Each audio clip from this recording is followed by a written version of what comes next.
Hello, everybody. It's another episode of Not Near Mint. And if you decided to join us live tonight, you're going to be seeing a very interesting episode. It's going to be Top Shelf Friday, and what does that mean? You're going to be finding out in a second. But there's been a little bit of news this week. Right now, as we speak, D23 is getting set up. Later on in the episode, Bruce for Kingdom of Nerds, he will probably be chiming in with a little bit of breaking news with anything during the show. We did get some news earlier this evening that writer Bruce, I just had it written down here. So Brian Hogan, he was the writer on Spawn for a good period of time. Cyberforce, worked on Mouse Guard. He passed away at the age of 61. So wow, tribute for him. That's a very young age. Also, another bit of news that happened this week that a former writer of Transmetropolitan decided to come back on the scene and gave him some space to do so. I'm not going to say his name, but I think that Miracleman has a statement that he made. Yes. Do you want me to do that now? Let's get that out of the way right now so we can get to the show and be positive, because this is big news. We got to address it, because if we don't talk about it, we might as well just support it. And we are not supporting this. So go ahead, Miracleman. Yeah, so I'm going to preface all of this by saying, and I'm just going to come right out and say it. Warren Ellis was hands down one of my favorite writers in comics. His name alone was enough to get me to pick up a book. He made some of the greatest books of the early 2000s, Planetary, Transmet. Even some of his lesser known stuff was fantastic. And like Freak Angels or Ignition City. He co-creator of The Authority with Brian Hitch. He was the guy who, along with Ultimates, really kind of created that big scene of comics, that movie, that epic scene of comics. And quite frankly, in a lot of ways, that movement in comics is what led to the MCU and the proliferation of really good superhero books. And I'm not saying that's Warren Ellis's, like he doesn't earn that, but I think he was instrumental in this. Several years ago, came out that he used his power and prestige to pressure women into relationships or liaisons. And they came forward during the Me Too movement and created a website called SoManyOfUs.com. 60 women had experiences, and they went to Warren and asked him to, just to work with them, to acknowledge the harm he's caused and to work towards resolution. They didn't want him out of the industry. They didn't want to hurt him. They just wanted him to live up to the man he said he was, because in the early 2000s, he very much came across as a champion of women and equality, and would have been somebody who would have supported the Me Too movement. One of those, I hate to use the word victims, but one of those victims put out a statement now that Warren Ellis is being brought back by Image. It was said 5 years ago, I believe it was, Image dropped him and said, we cannot work with him until he's made attempts to, make amends and advance himself as a person. Well, apparently Image has thrown that out the window, and they're looking for some Warren Ellis books because they sold. That's let's be honest with it. They made money. But a lot of people have come out and said, I'm going to boycott Image. I'm not going to buy Image books because of this. And well, this statement kind of addresses that. So, long story short, this person came out and said, look, I appreciate all the support. And I haven't spoken to Warren in all this time, but listen, everybody changes, and I hope he's changed too. I can't imagine he hasn't. There's a very specific quote from her here that she got from Kai Cheng Thorne that says, change is inevitable, growth is optional. Going along to say they were very sad that Warren, when confronted with the consequences of his actions, didn't react in the way they expected him to. In fact, that was the most common thread amongst those women. They expected better from Warren when they came forward. And to Warren's credit, he did at least begin to talk to them, but then made no further attempts after that. you know, and she goes on to say that she really appreciates how everybody has come out. There's been a lot of support in the community, the comic book community, against, you know, calling out saying they weren't going to buy Image books. But today, this woman is an editor at Image. So, in the most ironic sense ever, if you want to show support for the victims by boycotting Image, you're actually going to be hurting a lot of those people because a lot of them work at Image. Not a lot, but some. There's no set process, you know, in comics for people to be held to account for their actions and change their behavior. And you know what? The result has been a lot of people have been forced out of the industry, both victims, perpetrators, and witnesses. And while, you know, she has said she's very grateful for everybody who wants to show that solidarity, you know, she said specifically it feels like a cruel joke that people are boycotting Image, which will directly affect her livelihood and the livelihood of the people that support her. She gets it. You know, it seems like a financial decision from Image, so respond in a financial fashion. But, you know, my opinion would be if you're going to boycott something, and I think this is what she's saying here, if you're going to boycott something, boycott Warren Ellis. And if you're going to boycott Warren Ellis, boycott just that one book, but do it loudly because we're not picking that shit up. Right. So we are at the end of the week, and right after this little montage, well, we're going to let you know exactly what we're going to be doing tonight, and I'm going to throw it on over to Vinson because this is going to be his episode. This is about Top Shelf Friday. But yes, folks, it is the end of the week. It's the moment you all been waiting for. It is Friday, you bastards. The internet brings comic fans around the world into one comic book community. Comic creators and comic fans, tonight you are seen, heard, recognized. Because comics are for everyone. Live from Miami, Florida, broadcasting around the world, this is the Not Near Mint Show.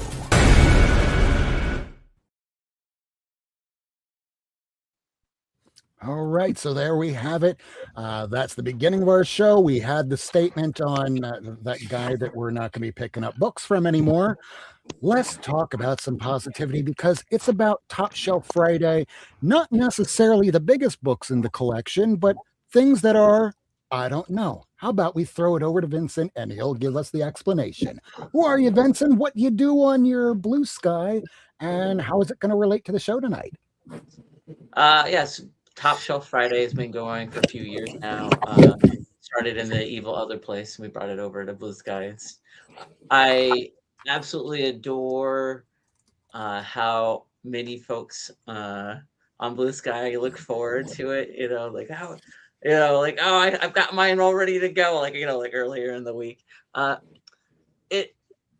It's about, so Top Shelf Fridays, you know, it came from, you know, the book that you'll put on the top shelf, and it doesn't necessarily mean dollar value. It can be that big key. And I before we got spun up, I was joking that it's funny. A lot of mine are keys, but they're not necessarily keys because of it's not about the monetary value. It's like I really love, spoiler, I really love Iron Man. So you know what? What's going to be one of my big keys is going to be, you know, a big Iron Man book. So it's that kind of stuff kind of goes hand in hand. But Top Shelf Friday is really just about loving comics. You know, the ones that bring you joy. Every time you look at the cover or you open it up and it just makes you smile. You know, so that's Top Shelf Friday. So tonight, the way that we're going to be doing this, 5 on each of us. We're going to do rounds of 2. So Vincent, you're the one that has been doing Top Shelf Friday for how long now? Kevin, how long? We've been 3 years? 4 years? Oh, at least probably like 4. Yeah. Yeah, 4 years maybe. No, you have to send me the link. We do it every Friday on on Blue Sky. You just kind of highlight a comic, and you know, and I definitely have started cycling ones back through. It's not like, when you do it consistently week in, week out, you got your favorites, right? So I highlight one book that week that just gives you joy. I it's just fun. I get a lot of people are like, oh, should I only post within the post? Should I quote retweet? I'm like, I don't care. I just want you to be positive. I want you to love comics because that's all it's about. No negativity here, right? So Not tonight. So tonight, if we're going to start, I think that the first person to start should be you, Vincent. And then after you start those first 5, pick whoever you want to see go next. And Somebody as we should do go over the this- rules here real quick too. Yeah, so I'm so gonna we do decided to that make a little right game here. out of this, right? So you got 3 boards. Guys, I don't have a lot of backer boards, so I had to use them. I only use. I need a marker. I like Michael's. Michael's got it. So have won it, and then pass. I don't know what that. I You're don't know so why. goddamn I don't know dumb. why donkey's on there. Padonkey is not really what we're going for. The donkey. It's because he's a pajackass. P plus ass. And by all means, everybody in chat, want, have, pass. You can contribute as much as you'd like. I gotta say, my variety tends to just be things that just have, favorite covers, ones that just characters I love, ones that I always go back to. If I'm starting it off, I actually have 2 copies of this one to pop up because, and also, these are ones that you've probably seen on my channel or ones I've shown off on here. I like all, because we're doing all-time favorites. I'm definitely showing off ones that I've shown off before because so the first one I'm going to show off today is Hulk 340. Yeah. This cover is one of the most homage covers for a reason. It's awesome. Also, I opened this one because mine is a interior ballpoint. Oh, nice. By Mr. McFarlane. I had one of those and sold it. Yeah, these are he signed a whole ton of these for a comic book shop he used to be part owner for in Puyallup, Washington, called Spider's Web back in the 90s. And but yeah, I've got you too. Yeah, I love this book, man. I have the newsstand, and then I have a directed with this. Nice. Okay, I do have to let people know, yes, that is a banger, and no, I will not be playing a banger alert. And why? Because some of these are going to be huge, some of them are going to be a little less. So we're going to do just a cumulative banger at the very end of the episode. So back over to Vincent. Otherwise known as an Banger. Yeah, there's going to be a lot of bangers tonight, guys. Did you just say bang on the back end? On the back end? Yes, On the back sure. end. Okay. Whoa, That hey works. now. Next one, not a key. I just love it, guys. This cover, I bought this only a couple years ago. It's Incredible Hulk 135 from 1977. This cover is just so cool. It's Kang versus Hulk. It's a nothing issue. It's just so cool. It's so cool. The years are cascading down, pushing Hulk down. It's one of my favorite covers for Hulk. Now, the issue's great too, but I just love it. Next one up is Kitty. Next one up, I got, this is Crisis of Infinite Earths. It is Nice. number 8 in 1985. And why number 8? Because this Marvel zombie who said he would never buy a DC comic. I saw this on the spinner rack. And it's funny because 7's the iconic one, Supergirl in his arms. But though for some reason this one caught my eye, and this brought me over to the DC fold. So this is just, I love this book. So many of those covers in that series were It's a nice one. Next up, again, it's just because of favorite character kind of thing. This one's signed by Tom DeFalco, John Romita Jr. I Nice. love Monica Rambeau. She's just one of my favorite characters, and I absolutely love this issue for introducing one of my favorite characters. And then the last one on Sometimes we this kind of round. have to modify the have or not have, because with the signature, it's like, yeah, we have it, but we don't have the signature. Yeah, Too confusing. I'd say have, even with signature, because this is about having the book. Don't get too complicated, Rob. Yeah. My next I one. like that our chat is playing along. Yeah. It's for the chat. The next one is a big key. I mean, probably everybody here has this, but it is a big key. And it just blew me away. I absolutely loved Black Costume Spidey. I have this one signed by Jim Shooter, Classic. John Beatty, and Tom DeFalco. But this book blew me away. It felt like Spider-Man got cool. So yeah, those are my 5, and I love this book. Lamest character ever. So Spidey, who's that guy? So there was supposed to be no negativity on Top Shelf Friday. That's You can fair. be negative. Hey, I ain't gonna hey. be negative. I'm positive he's the lamest character ever. I'm going to go from me to, let's do Bruce. Yeah. Woo! Bruce. Yes, God. Oh, sorry. All right. All right. You recognize me without my sandals? Oh, wait, I am wearing sandals. Nice hat.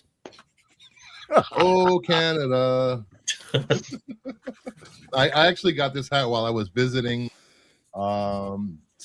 Shane 1063 Comics last year at cool. Falls Comic-Con.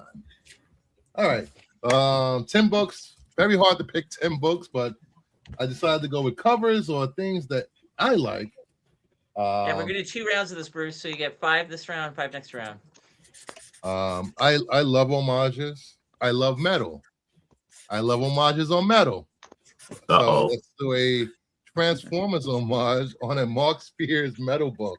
Look at that. Oh, that's cool. I love this cover. I've never even seen that one before. That's a good one. There were only 10 made. That's why. Wow, that's not fair. I know. Thanks, Mama. That looks sick. All right. The first book. Then I am a Star Trek fan through and through. I love all Star Trek, new track, old track, even animated track. So some of the best Trek.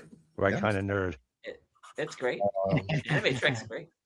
I saw this at New York City Comic-Con. Had to have it. Star Trek and Alex Ross. Yes, please. Yeah.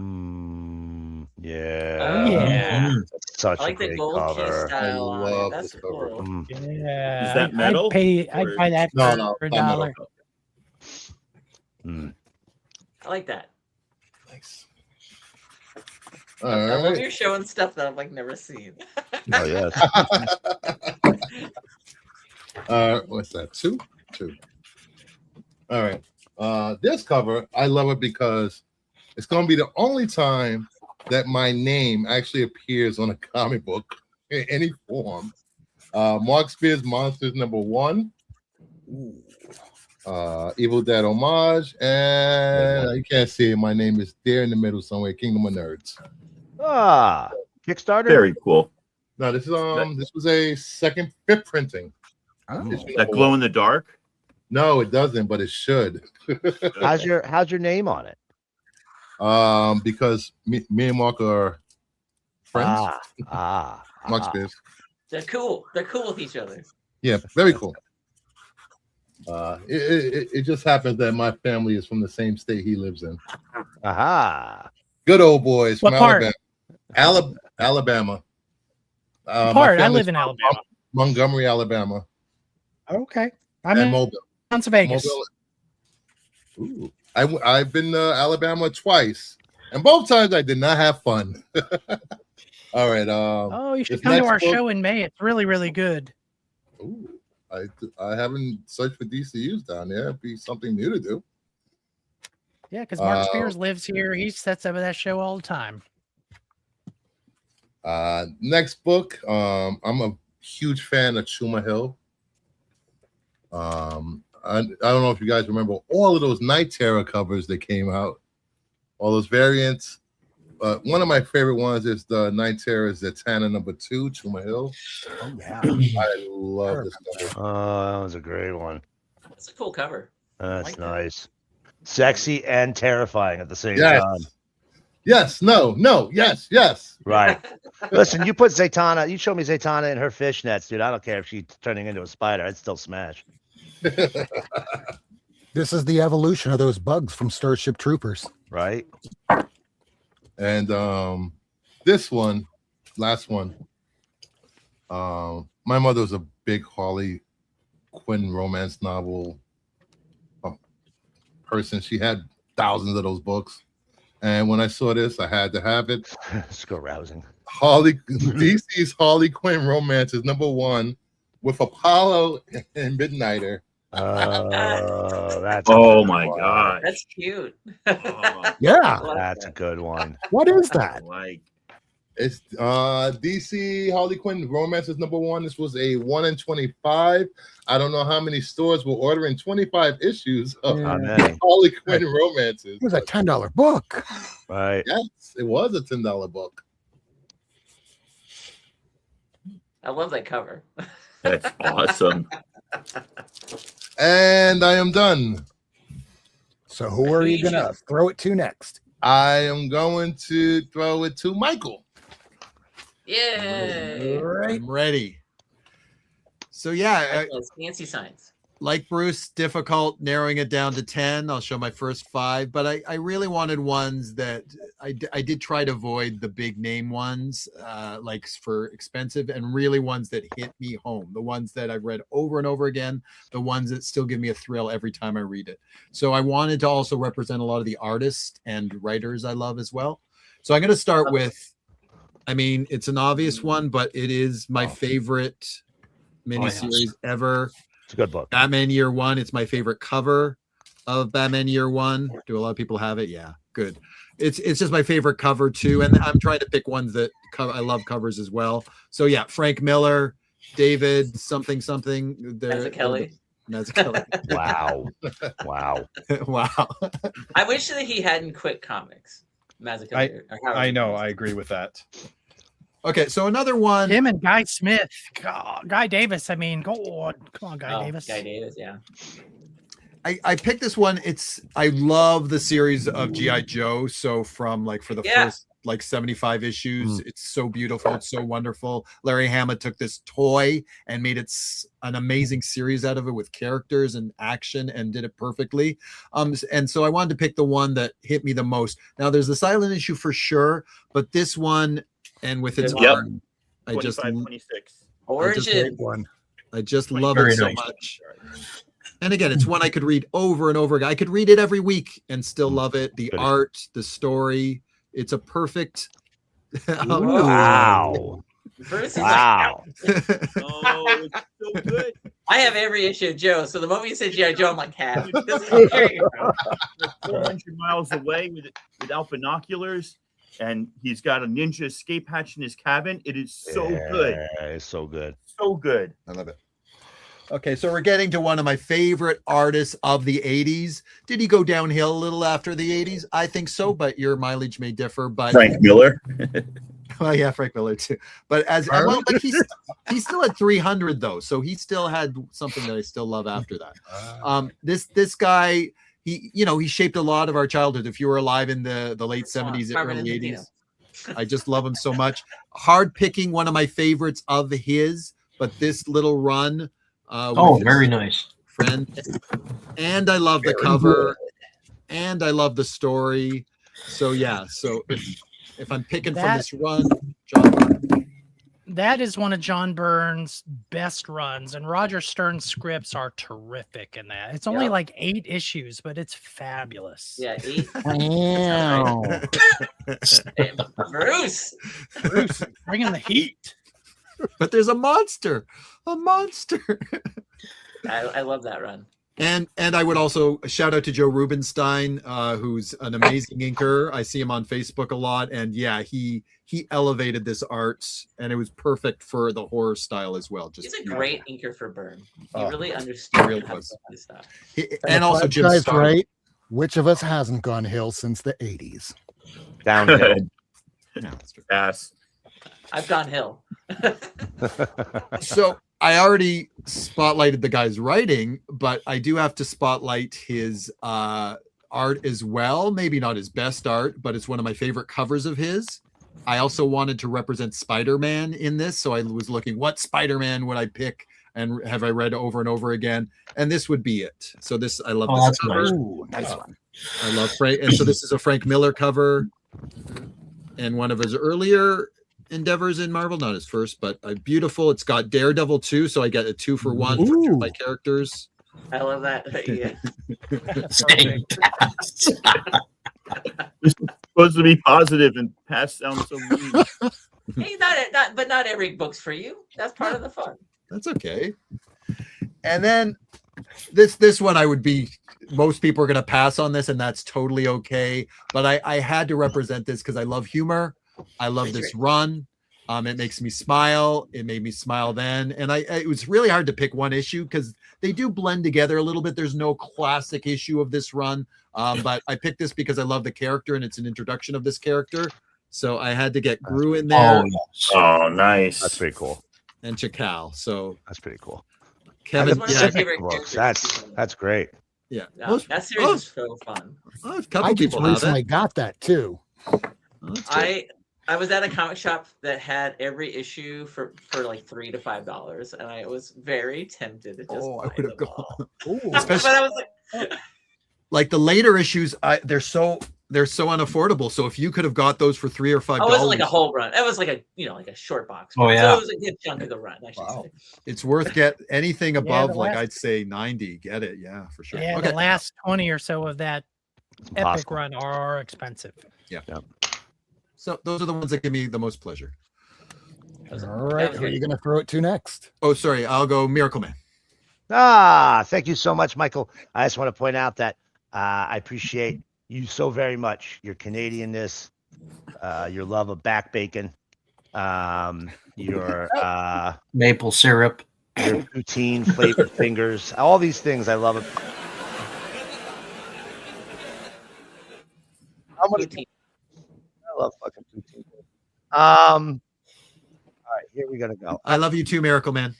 Thank you. All right, so let's do. I'm mostly a DC guy, right? Like you guys all know me because I do a lot of like weird comics you've never seen before, right? And I'm kind of getting into that last decade or so.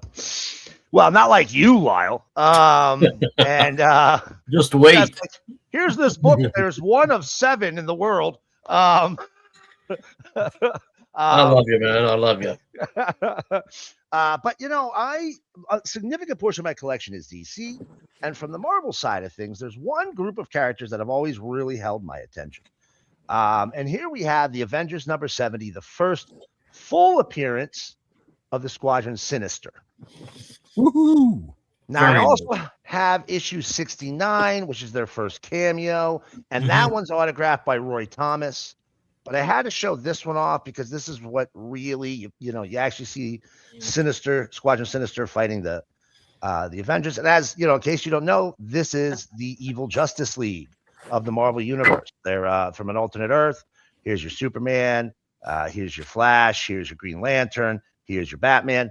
Not to be outdone, because they didn't just want to have an evil version. They also came up with a super good version, and here they show up in Avengers number 85. Now it says Squadron Sinister down here, but it's not. This is actually first appearance of the Squadron Supreme, the super heroic version of these characters, as well as the extended group. Wow, goddamn, This is that's like rough, the past man. man. The extended group of heroes. They got a Black Canary. They got a Hawkman. But I'm telling you, Squadron Supreme, Squadron Sinister. I think I need 3 books. One of them is Sleepwalker 7, to have every single appearance of the Squadron Supreme and the Squadron Sinister. Wow. I just absolutely love the characters. They're great. I agree. Now we're going to switch gears just a little bit, but not really. And I'm going to show off one of my favorite books ever. And this is the first book I got that made me feel like a big-time comic book collector. I bought it in 1998. It was the first time I had high-speed internet. In fact, I'll be honest with you, I think it might have been the first time I had internet. And I bought it off of the eBay in its nascent infancy. I think I sent a fucking cashier's check for it for like $7.80. What was this? 1963. Justice League America number 21. Ooh, yes. I almost picked that, you scalawag. Yeah. Nice. Look at that. That's great. Wow. Ooh. Wow. There's a pass right there. He doesn't even know what DC Comics is. True. I like that Bruce has this one. This is one of my favorite books of all time. Such an incredible classic cover. You have like 9 comics that aren't Richie Rich. Don't get fucking excited by it. You know, I think it's your first Silver Age appearance of the JSA. It's the first crossover between the Justice League and Justice Society. It's one of my favorite stories ever. Really love the book. Five Guys is on a roll. What's that? The Five Guys is on a roll. On his Netscape Navigator. CompuServe, not Prodigy. CompuServe. CompuServe. Get it right. Crisis on Infinite Earths. I mean, if you're a DC fan and Crisis doesn't land in your top 10, at least one issue. Number 1 is probably one of my favorite comics of all time, but this one is the one that probably has the biggest impact on me. And on top of it being such an iconic cover, oh yes, huge book. Mine is also autographed by the late great George Perez. Nice. very nice. I only think I have 2 George Perez autographs. It's this one and the Crisis on Infinite Earths lithograph that the Warner Brothers store did in the late 90s. Look, I will read this book every single day and have a smile on my face. There'll never be a time where I'm like, man, I'm tired of reading Crisis on Infinite Earths number 7. It just won't happen.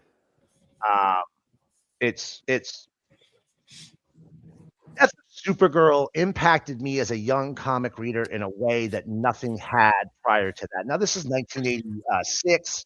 I'm like 9, right? It was a huge deal. Now, this one might surprise you a little bit, but it shouldn't. There's another book that I think is very underappreciated, but I will again read every single time I get a chance. Captain Carrot and his amazing. Yes. This is just look. If you were a kid in the 80s and you didn't have a Captain Carrot comic, right, Lyle? We know, buddy. I'm sorry. I was and you didn't have in my mid-20s. and you didn't have a Captain Carrot comic. You didn't read comics. Holy shit! Fire that man. Oh, I read them. And, Don't you worry. Yeah, y'all are all high. No, Fives Guy. We'll actually talk about that. I actually get what you're saying. Captain Carrot was a book that, as a kid, was one of the funnest books on the spinner rack. You had all these anthropomorphic animals. Every single issue, they were finding a way to like make an animal version of a real thing on Earth. They've done much more serious versions of this. This ran like 18 issues. Then they did a 3-part miniseries, which was Captain Carrot in the Oz and the Amazing Zoo Crew in the Oz Wonderland War. And I highly recommend that if you are fans of Oz or Wonderland. It's a really fun story. It's 3 extra thick issues. But then after that, you didn't see him for like 25 years. Until they popped up again in Teen Titans, and they were like grimdark, and I didn't really dig that, but it was just cool to see him again. But incredibly fun story. It has to be incredibly cheap to get your hands on. But again, I will read this book every day the rest of my life with a smile on my face. I love that it brings you joy. Thank you. I know nothing about it, but just because it says Captain Carrot, I want to get it. Look, Oh, that's great. look. Here's. Great. Hold on a second. Hold on a second. Before I pick the next person, I gotta show you some materials. Just look. Hold on. Hold on. Look. The curtains match the carpet on this one, boys. Look at this. First of all, this is some Hell no. great 80s artwork. It's top tier comic artwork, but you've got animals, superhero animals, and the whole thing, and everything's a pun. Everything is a pun. Okay, it's punny. It's very punny. But this is top tier comics. Yep. I would put it up against anything today, particularly anything that's humor, right? Just Any wait. humor book. You know, Right? it's funny. As a kid, I hated that book. Again, Oh. I'll love and respect you, but I hated that book. But I loved What the Okay. over on the Marvel side. Okay, that's fair. That's okay. Marvel Zombies. I don't know why. Ah. As a kid, I don't know why I was like yes and no. All right. Now look. I'm gonna pick the big boy. Lyle. You're up, man. I'm not a big boy. Anyway, No. I'm gonna pick I'll the show guy who's you, gonna pull out books that are gonna put us all to shame. somebody mentioned earlier John Byrne. So in 2019, I was at a little comic event on the outskirts of Vancouver, Canada, British Columbia, and my brother-in-law is standing in front of me, and he's kind of like, should I buy it? I said, the guy says, well, the comic book is signed on the inside. This is what the comic book is. It's this one. Nice. Oh, nice. Number 50. Very nice. And so when the seller said that it was signed on the inside page with John Byrne, Heck yeah, old school Sig. Nice. right? My brother-in-law didn't know who John Byrne was. I said, step aside. So I asked the seller, what do you want for it? He said $25 Canadian, so I bought it. Oh my God. You should have said 20. Well, I didn't want to, tinker too much with it. I do actually have that book. I have not the Cool. John Byrne autograph. but I do Strangely enough, I have the whole run. So you were speaking about these anthropomorphic characters, like Captain Carrot. Yeah. Well, this one is it's kind of off the wall. It's from 1967. It's number 2, a Dell comic called The Mighty Heroes. Oh yeah. That's a good one. It's got like wacky races kind of vibe going. Yeah. It has some of the characters as the Diaper Man, the Frog, Tornado Man, Rope Man, Strong Man, and Cuckoo Man. Yeah. Cuckoo Man. Didn't they have? I need that. Yes. Didn't Okay. they do that? Didn't they do a cartoon? I Didn't think they they have a did. Saturday morning? I thought they. I'm pretty sure they had a Saturday morning cartoon. And I'm going to show this one because the fellow's not in the chat, but he was on the show that I was on previous to this one today, and he hates this one with a passion. So we all show it just because, and he doesn't like this one. Oh yeah. That's a great book. I said I was going to show it tonight, and everybody got it was a laugh. So here you go, KV, and I know how much you hate that one. I actually have that. Do you? Okay, I bought a collection earlier this year, and if you see those 6 long boxes back there, that's stuff that I've already gone through, and I'm like, I got to get rid of all this stuff. And I'm like, I recognize that that's in those 6 boxes. So I And a have lot it, of but you have it, awesome. And I have a lot of these, but I thought I was just going to show this one tonight. It's from this one's from 1954, and it's called Adventures in 3D. Even though they had that technology back then. Yeah. Books like that, I put past Yeah, because they books did. like that I admire but would never own. If that makes No. sense.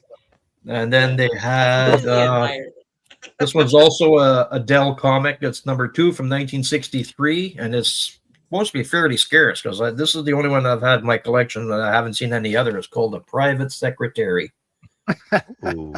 So supposedly this was a program, a TV show in the 50s that ran for a few years.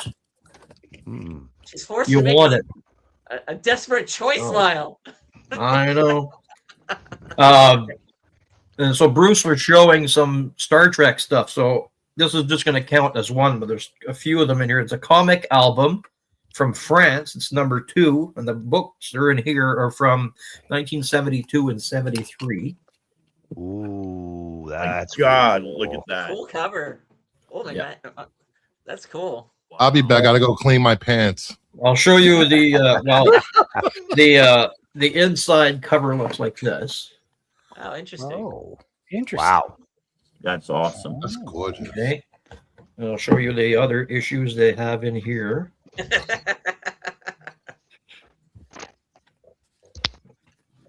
Just a minute here.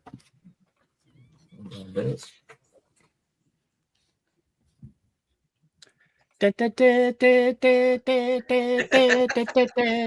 Yeah. Exactly. Yeah, I'm thinking that sounds familiar, that tune. And then they have this one. Oh, wow. Cool cover. It looks like Decker art from Mad Magazine. Yeah, and Great. this cover. There's a whole bunch of issues in that thing. It's like Sean Connery. Yeah, it's a comic album. Those covers have such great line of sight, like drawn into them with the spaceship going one And way. The people. the last one I'm going to show you in this round. It's called The Secret. This is what I collect. I mean, it's not a key or anything. It's just what I collect. Absolutely. called, That's the point. The Secret Service, Old and Young, King Brady Detectives. This is issue 565 from November 19th, 1909.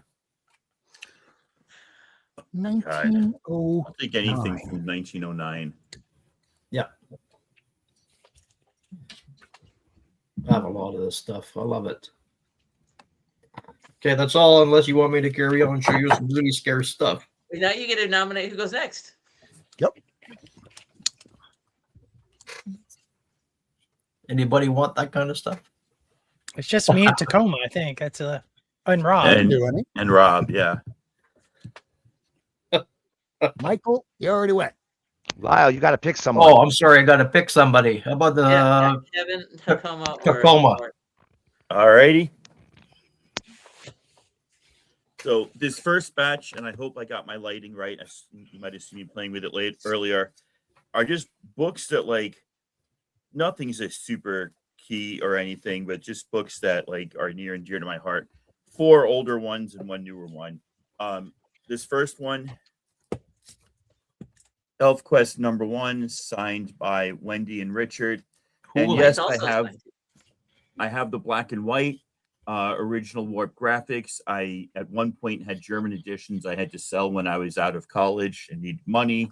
I have 2 sets of hardcover collections, but this is the one that I saw on the spinner rack at Carnell's Stationery outside of school, and I said, "Oh, that looks cool. Let me get into that. Let me read that and see what it's all about. That looks different than the superheroes I've been reading." So this was this is the I book. almost pulled that one too, Ian. I absolutely same thing.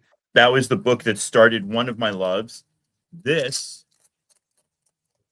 I don't need to take it out. I don't know why I was about to do that. This is the first book I remember buying and reading ever. X-Men 149. And it's so incredibly silly because Kitty, who I had a crush on, she was, 13 years old like I was at the time.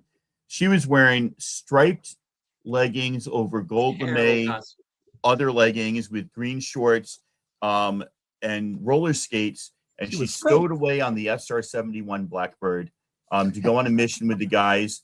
And Wolverine and Nightcrawler and Colossus all like speak in their separate languages. I guess Wolverine's Canadian, but I don't know what they speak. But the other one spoke in Russian and German, and I got such a feel for what they were trying to do with the international feel, and it got me hooked in a lifelong love of comics.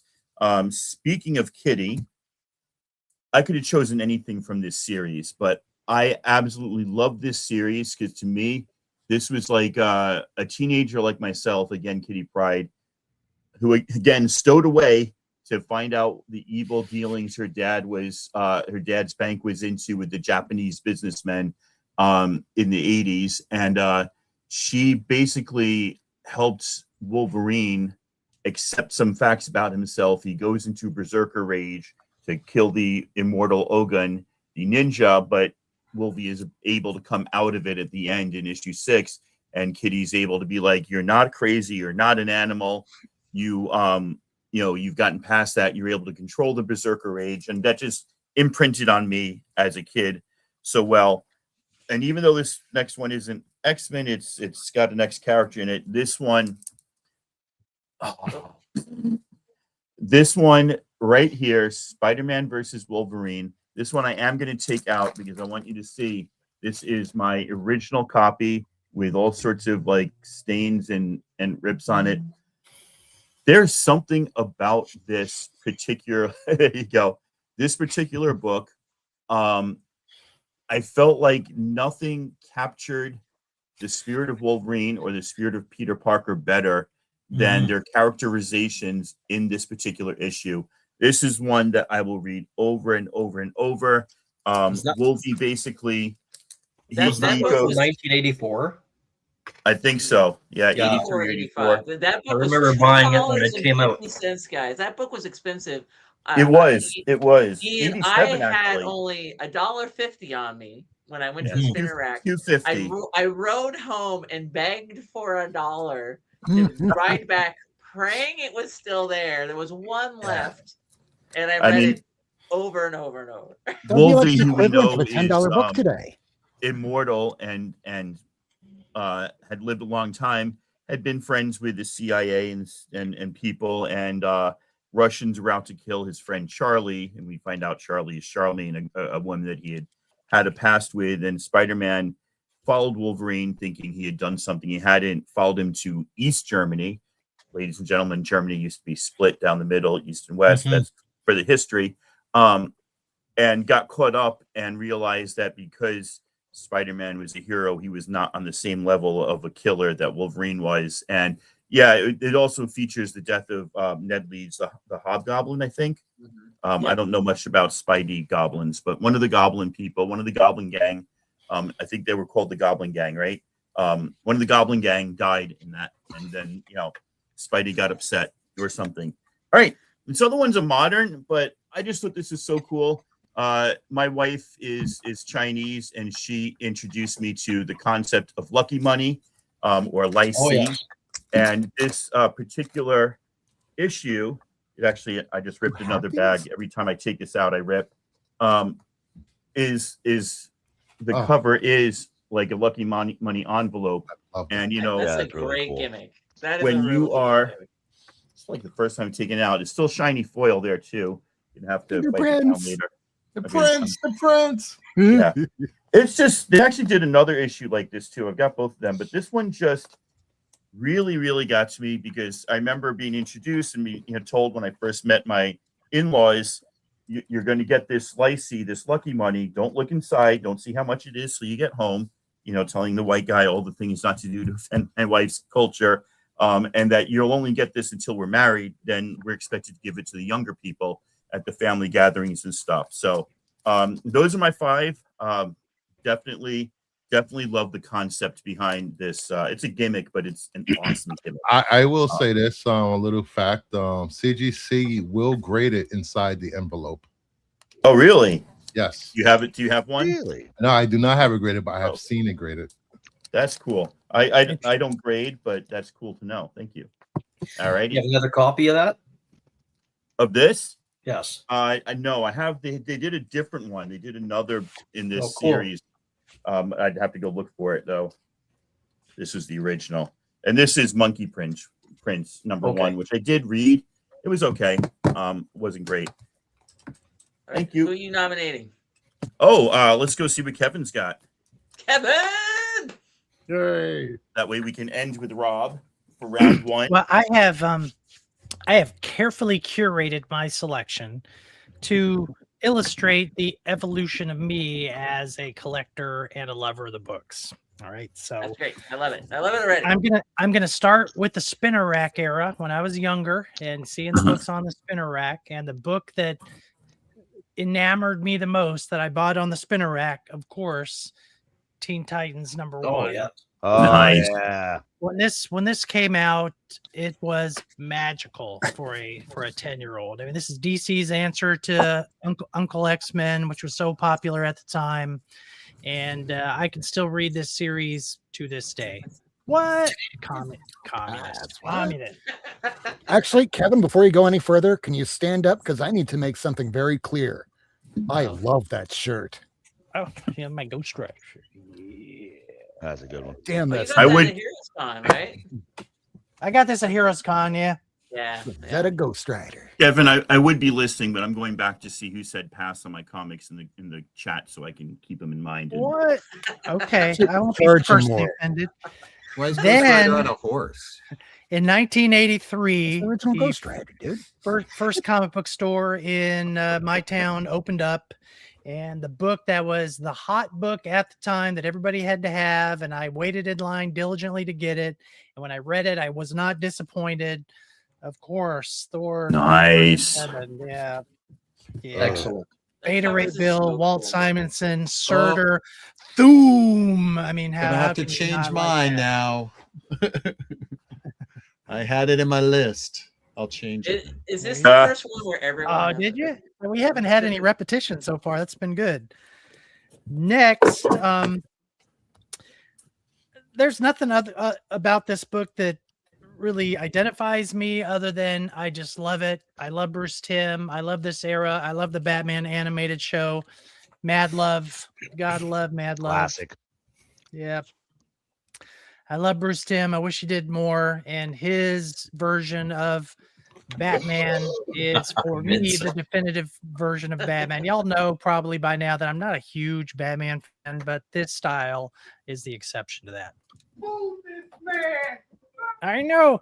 Now for the next two, I'm going to throw you some curveballs. And I don't even know if this qualifies. If you want to disqualify me, that's fine. I can't But- imagine anything being disqualifiable in those. Oh, you just wait, homeboy.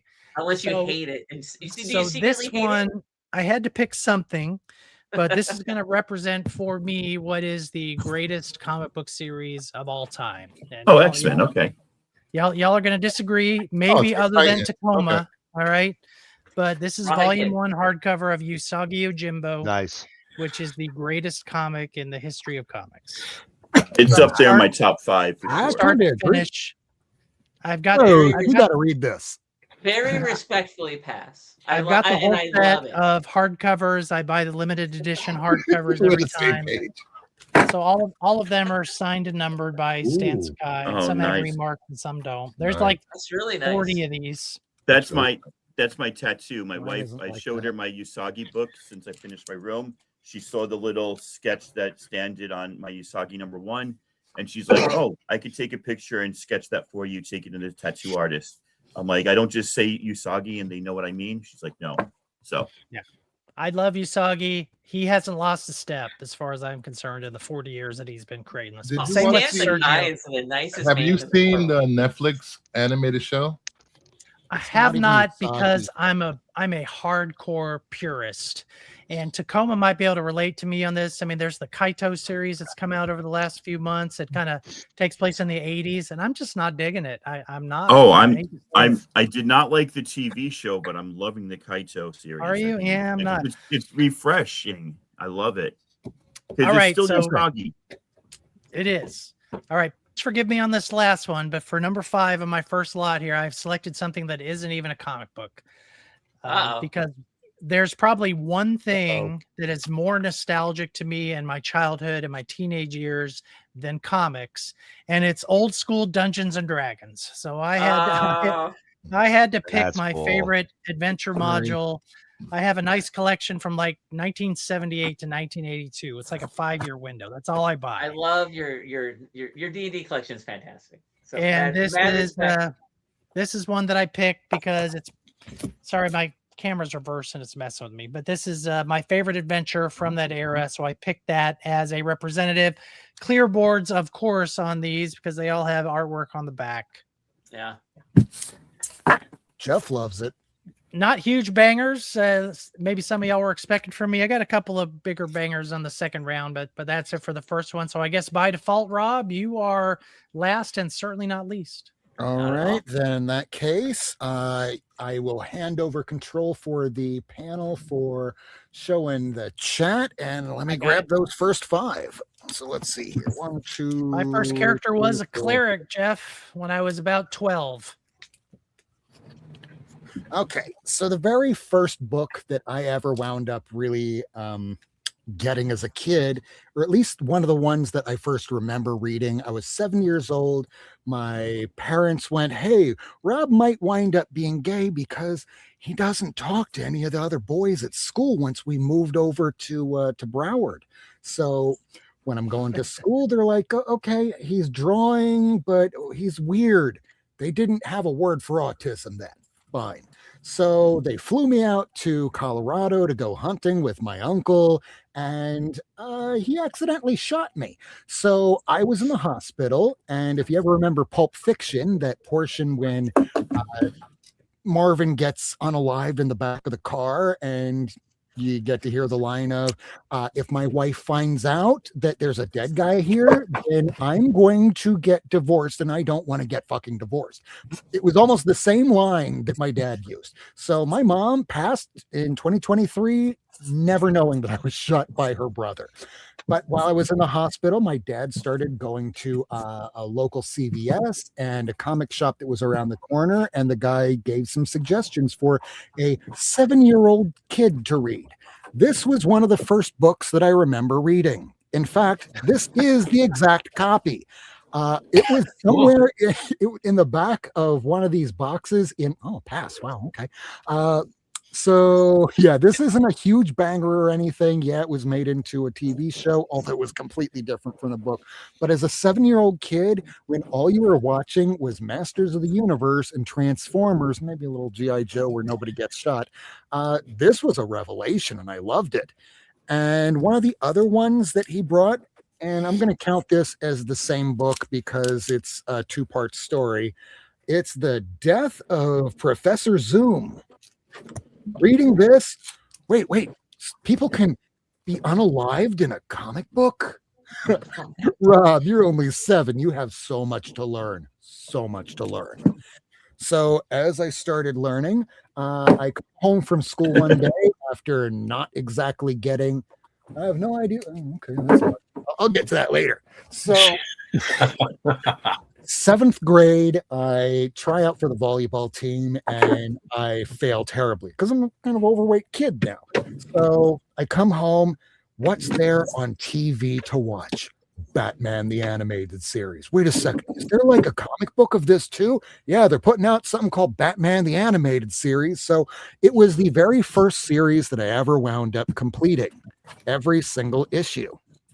And I got this at a local CVS that was right by where I lived, where I tried going to the comic shop first. It was already sold out because, it wasn't a regular Wednesday thing. It was whatever your dad could drive to the comic shop.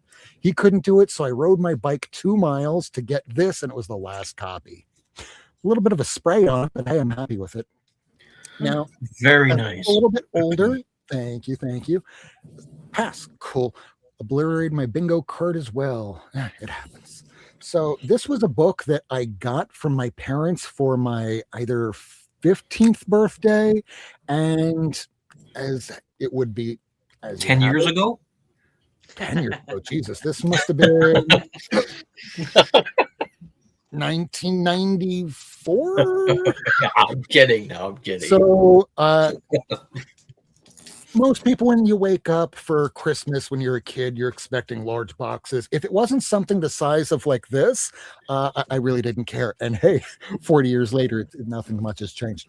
So they got me this book. I went to go to get it signed by Stan Lee. And if I wind up getting rid of everything in this collection, I would get rid of everything except for this, because this one would probably remind me of my parents the most. Oh, yeah. I was not expecting Rob to be the one who had this. I'm gonna have to pull something different. Oh, you too, huh? Yeah. Yeah, well, yours is better by default. A couple extra just in case somebody shows up. Pivot, Kevin. Pivot. I will pivot on the fly. Don't worry. Yours isn't trimmed because me, when I was a dumb kid, 14, 15 years old, I can make the comic look more presentable by trimming it. You dumb bastard. Don't do that again. I traded the comic book. It's a good story, though. What? Well, I traded a comic book to somebody else in school back in like 7th or 8th grade, and it was Amazing Spider-Man 13, First Mysterio. And of course, I mutilated that book. And the guy that sold it to me said, give the kid his money back, give him his book back, give him whatever you traded, because you shouldn't be doing that. And I never did it again since. So this is the last book of my 5 here, where I went to a comic show. I was first married. And at that point, I was only picking up new books. If I picked up a back issue, it was 10 bucks, maybe $20 at the max. This was the first book that I picked up that was $35. I know, a lot of money. But when you're just married and you don't have a lot of money, I went, yeah, I'll get this signed. But Rob, Nodell didn't work on that book. No, he didn't, but he co-created Green Lantern, and he wouldn't sign it at first until I went, but if you didn't create, hopefully I don't screw this up, Alan Scott. You wouldn't have Green Lantern. You wouldn't even have this character, the Spirit in a TV show. And yeah, he signed it. So there's my first 5, and we're going to cycle this back around. Let's see. I'm going to want to see what Lyle has for the next 5. Oh, okay. Are you all right there, Michael? Thought you were having anyway. All right. So I'm not going to show it. I have some older stuff here I'm going to show, but this one here was an AOK that I received from my friend Stephen Gentner, and it's the first appearance of John Constantine. Oh, nice. That's a good one. Yeah. That's a good one. But this one, this next one I'm going to show you was the first appearance of John Constantine in a preview magazine that was prior to this one. And it was this one. Oh, wow. Nice. The DC sampler. And then John Constantine also makes an appearance in this 1987 book, Who's Who. Mm-hmm. I don't have that. How do you not have Who's Who, man? Who's Who. And so this one here was also an AOK that I received from a good friend of mine, Joe, from Black Box Silver and Bronze, just a few days ago. And this one here is from 1928, and it's the Lindbergh Alphabet Story and Color Book. Wow. That's awesome. What year? Awesome. 1928. D is for disappear. It was a commemorative book because in 1927, Charles Lindbergh did his first solo transatlantic flight. This one came out a year after. What? You don't like this, Vincent? It's one of those respectful things where it's so cool, but I would never own it. You know what I mean? Didn't Charles Lindbergh march with the Bund? Yes. Yeah, I thought so. Yes. Yeah. So my last one that I've had for a while, it was called The Three Famous Flying Marvels. And this one's from 1945. Oh, wow. Oh, I got that. I have that. These were they were known as a punch-out glider set, as you can tell. Oh, nice. Really? You guys have that? I do. Yes. What? Yeah. Unused. I don't Yes, believe it, absolutely. Kevin. My wife is a faucet collector. She loves Golden Age, Mary Marvel, WoW Comics, Master. So we actually have that. It's not that expensive. No, it's not. I wonder if they still work. I am not Joke. Of course. taking it out. That's for sure. Yeah, 25 cents. See, I'm not used to halves with Lyle, so I got excited there. That's all I got for you for now, there, Rob. That's All right, fine. you're gonna throw it to. Oh, I'm going to throw it to Michael because he was having a spaz attack there earlier. Right. You better show us some Richie Rich. Transcontinental Canadians. I just Here wanted we to go. quickly show this to Miracleman. He might not know, but the group he likes is in this. He probably doesn't have this one. I have that one. Okay, so I had to pivot from Thor, but I wanted Walt Simonson still represented. So I quickly pivoted, and I think I came up with one that's even worthier than the Thor, because this is a series written by Archie Goodwin that I can read every day and still love it. Yeah. Wow. That's a good one. And Honda. Yes. I actually have a gold version of that book.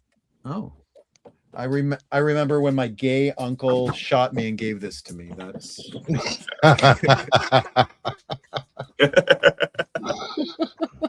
okay. Yeah, one up that story. Okay, so I had this picked out already. I was going to pivot, but I thought no. Even though it's New Teen Titans, it's my favorite cover. It's my favorite George Perez, and it combines. Since I can't do Justice League and Teen Titans, it's a good secondary thing. Oh, yeah. Gets them both in there. Yeah. Just loved it. Yeah. I remember Except reading it's this. got the new Zatanna costume, which is just hideous. Oh, Robin was on a calf day that day for workouts. You know, the costume's not so bad. It's that scarab on her head thing that really just I can't get past it. Yeah. Bring back fishnets. Boo. I don't understand. I don't understand the boots almost up to her JJ and hot pants. Why do I need 4 inches of flesh out on her legs? Why? What was the point of that? Okay, I'm gonna pick one that is that Miracle Man who's asking that question? Right. Look, I'm saying she should have had less boots and less pants. I gotcha. Nope, stop talking, go to jail. less. Yeah. All right. I'm gonna pick one that nobody else will have and nobody else will want, but that's why I picked it. It's for the humor. It made me laugh so hard when I read it. I love this team. I love the artist. I love this era. I could have picked one of their more serious works, but I love this comedic take. There's no way, hell no, nobody has. I have Substitute. I thought you were pulling out You do have it. Why does everybody have it? I think they mailed it to everybody in America. That build up, I'm like, I'm gonna hate it. I was certain it was going to be inferior 5. I was certain. That's what I was thinking. thought. I had my Hell's No egg ready. That was a good fake. This was also represented, but he represented the Marvel or Epic reprint of this series, and I wanted the original. And also, I wanted to pick my favorite story and my favorite cover from it. And I love the covers much better than were on the Marvels. I can't not go mentioning ElfQuest. Love this series, love this cover. This specific issue elevated the issue. Elevated the series. Loved it. This is so amazing. I'd love to have that. That's great. I might have an extra for you, Vincent. And the last one, so yeah, he's been canceled, but he's a Canadian. We don't get canceled often. Canadian, oh God, already. Oh, Canada. But I love it. Like at the time, it was unique. Yeah, it was very unique. And Not respectfully on this one, just pass. there's a special reason for me extra loving it. So Cerebus loved him so much. But I met him at a convention before he was canceled. And I was going to have a whole bunch signed by him. But then I met him on the floor. And I just brought up this one because this was my favorite issue. And he was nice enough to give me a little Cerebus. And I always love it for that. And I love the series. And it was a special time in my life. And it made me feel special as a comic book collector because I know a lot of people have it if you're a comic book collector. But at the time, it was like none of my friends at school would have heard of this. Only comic collectors knew about this series. So it made me feel a little bit special. Especially getting it signed. Yeah. So this is my top of the top. And I will send it over to Kevin. Okay. All right, so I had to all the pivot. ones I have next to me. I had to pivot from Submariner #1, so I scrambled to the nerd closet, and this is a book that when it came out, it blew my mind. It's a series that came out that blew my mind. Early 1990s. I picked my favorite issue of the 4 Marvels. Nice. Love those Signed by signatures. Kurt Busiek and Alex Ross here. I saw them at the Dallas Fantasy Fair right after it came out, like 1993, 1994, right in there. Of course, I picked the Silver Age issue. There's a Golden Age, a Silver Age, a Bronze Age. went with the Silver Age issue, of course, because that's my bread and butter. First time really being exposed to Alex Ross, as I'm sure a lot of folks were when this first came out, and his art was just different from anything else that had come out at the time.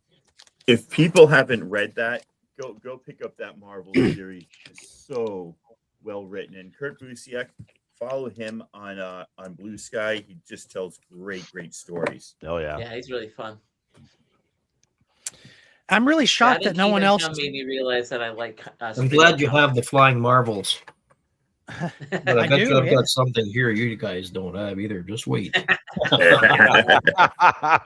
I'm legitimately shocked that no one else has picked this. So I'm glad I did. But another book and just genre that's formulaic to people, or that's epic to people my age. Got to go with Star Wars #1 here, right? Oh yeah. I suspect most of y'all are Star Wars nerds, some type or another. Howard Chaykin did the art on this one, and this book actually came out, correct me if I'm wrong, before the movie released, didn't it? I think it did. It did. Yeah.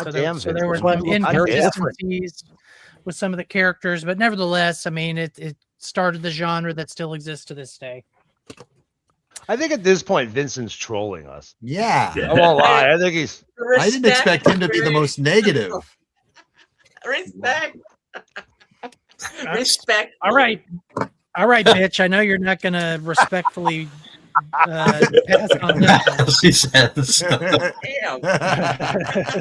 Fucking Kevin. I swear, guys. I don't know. My ears are burning. I know. You don't expect that coming out of my mouth, do you? All right. So this book is very sentimental to me because this was a gift that was given to me by my wife when we first started dating around 1992 or 1993. She found out I was a comic nerd. She knew I was an Iron Man fan, and she went to the LCS on her own and got me this, and I still have it to this day. It's Tales of Suspense #48, first appearance of the red and gold armor. It's mid-grade. Steve Ditko art. Yeah, you better show me a wow, Vincent. Oh, you challenging? I've already lived still in have this it. place. If I ever upgrade this, I never get rid of this. This will be the last comic I take with me to my grave, without a doubt. That's so sweet. All right, I can't finish off without a couple of bigger boys. Okay, so if that's all right. Y'all know I'm a Western nerd, so I had to pick out my favorite Western that I own, the one that really made my heart palpitate when I finally got it. It is one of the grails if you are a kind of a 60s, 50s Western collector. It's Rawhide Kid #17, which is the first issue of the revamp by Jack Kirby. So it has Kirby art. Yeah, go ahead. No, all y'all gonna pass this one. That's all right. Well, but all of the heroes, the Western heroes, the big three at least from Atlas, kind of look the same and act the same and had the same origin story. And so during this era, they tried to separate Rawhide Kid and Two Gun Kid to give them different personalities and different ideas. And this book is, I mean, it's a grail if you're a Western nerd. Mm-hmm. Absolutely, I have a lot of them. Yeah. And this last one, this is a book that I got, and I forget which one of y'all mentioned this, but when I finally got to the point where I started having a little bit of money where I could spend, a little bit on a book and not worry about whether the check was going to bounce. Really the first book that I bought with a reasonable amount of money, I mean, triple digits here, and I still have it. It's a pretty nice copy. It's Conan #1. And I love Conan. I love Barry Windsor Smith. If you haven't read the new Titan series from Conan that's been out the last 3 years, it's spectacular. Please read it if you haven't before. But this is a personal grail of mine. I love Conan, and getting a #1 and being able to buy it with my own money at Heroes Con several years ago. I bought it in probably 2016. Say it was before COVID, something like that. And I think I paid like $600 for this, which was a lot of money. Of course, still a lot of money, but I mean, having the ability to spend that kind of money and feel good about it. This is a perfect one to get for that. That's great. My family member had that one, and they stole it out of my collection, and I don't know what they got for it from somebody on the street, but he was so happy he was able to eat ice cream all day long. I just about killed him. I mean, I'll there's do just, it and for every you. one of y'all can relate to this. There's just that warm, fuzzy feeling when you get a book that you've wanted for a long time, or that you've been looking for a long time, and you finally find it. It falls in your lap. It's at a price that you can afford. And there's few things that are better feeling than that. And with that, I want to see Master Bruce. Bruce, what you got? What you got? Star All Trek. right, Frylock. If I would have known that, I would have worn my masturbator shirt. What? Whoa, ready? Getting it ready. Let's get it ready. Oh, Vincent. All right. One of my favorite characters is Power Girl. I love Power Girl. Hell She yeah. can do no wrong. It's great. And then you combine Power Girl with Dan Panosian. Panosian. I'm listening. I'm listening. We get Power Girl number 6. Oh, yes. That's really good. I'm not even a fan of variant Good Girl covers, and that's sharp. Yeah, I love. That's really sharp. I might have to scribble that one down. I love Good Girl covers. So, if anybody wants to give me anything from Christmas, Panosian, Power Girl. You know, he does Conan covers too, right? Yes, I've seen them. I have a few. On a cover Rampage. Good for you. As a Don't kid, forget to pick up Denver. It was on FOC last week. As a kid, who did not like the Electric Company? Oh. Hey, you guys. So, why shouldn't I collect Spidey? Show me some Spidey Super Stories. What you got? Oh, Yes.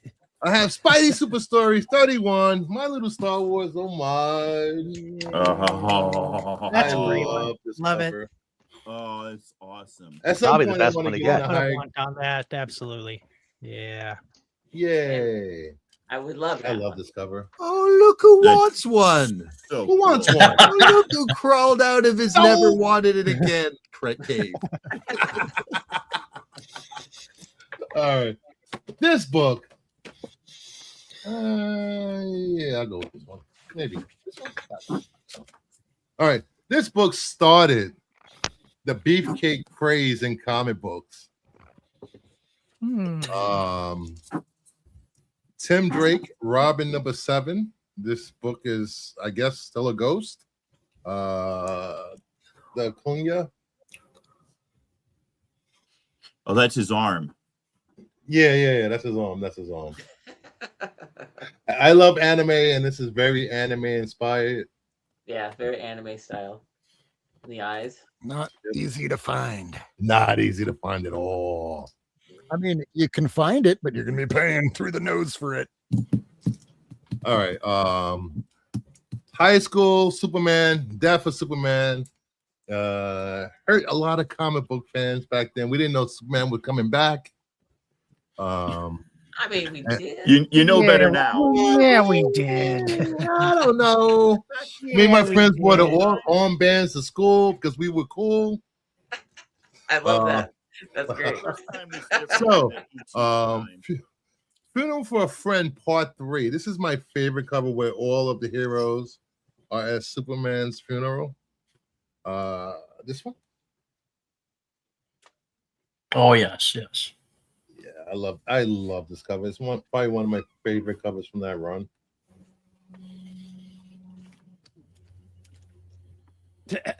Hi, Tacoma. Aha. All right.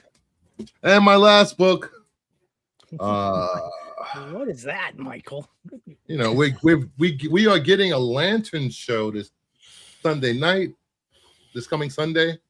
And Green Lantern, Star Trek crossover. I think there's a TV show coming out. Did you know about that? I didn't know about that. I just found out 2 minutes ago. So Star Trek, Green Lantern number 4.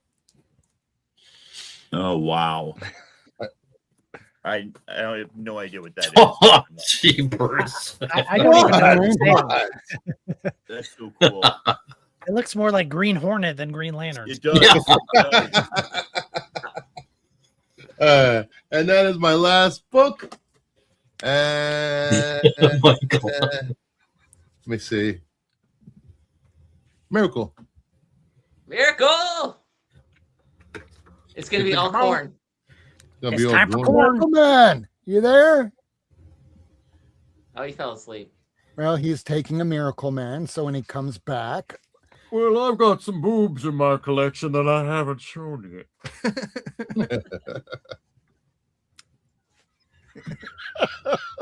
I guess all right, Vincent next, can go, next, right? next. Or Tacoma. All righty. Oh. So I bought some modern ones that just were kind of different, and That looks more than 5. no, they're in top loaders because these are actually on my shelf. The majority of these. So this first one, Yes. Deadly Class, was this amazing book that Rick Remender and Matteo Scalera did, and this was a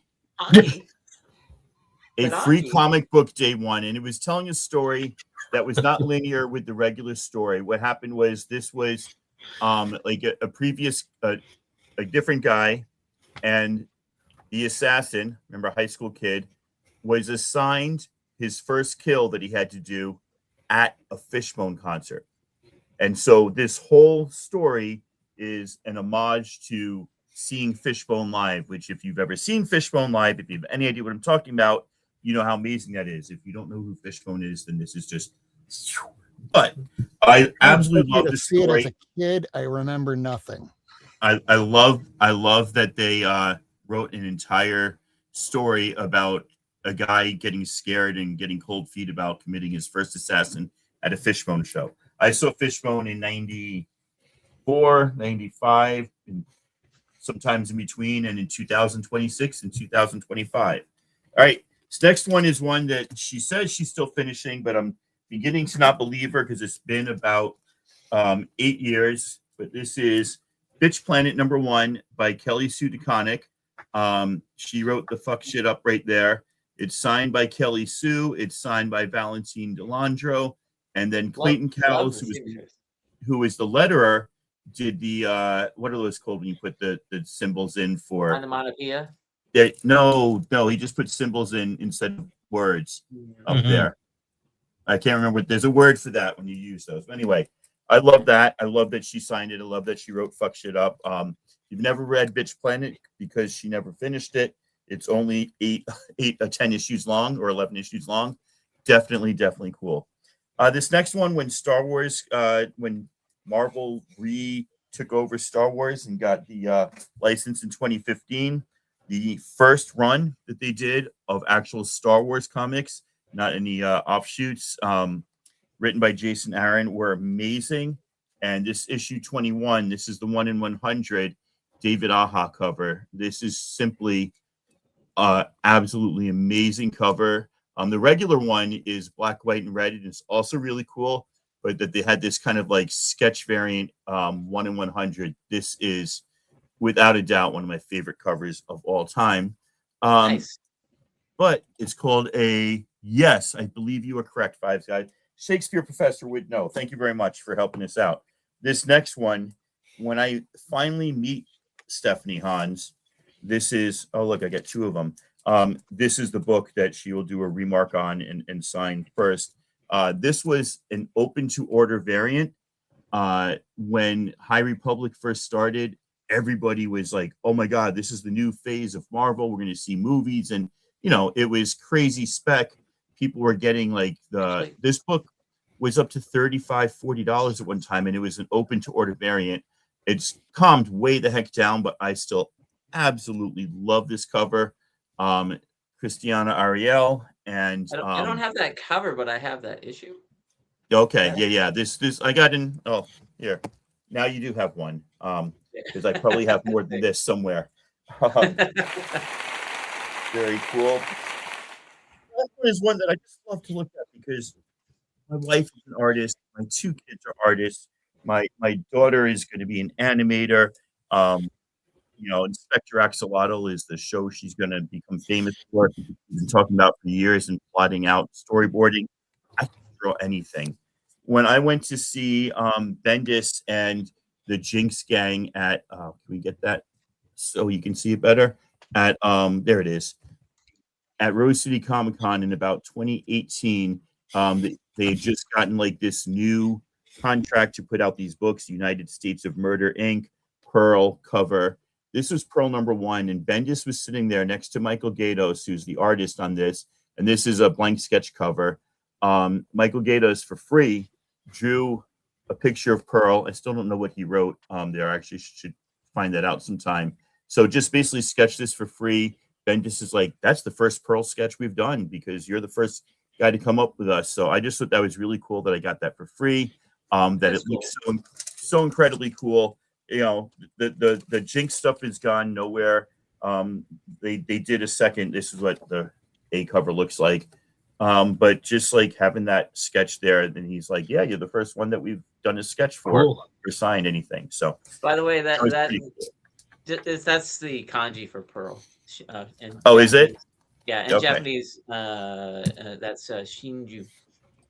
Oh, Shinju, the pearls. That's okay. That's now we're talking about bondage, but I get you. What's Chinese for necklace? I don't know. That was Japanese. Anyway.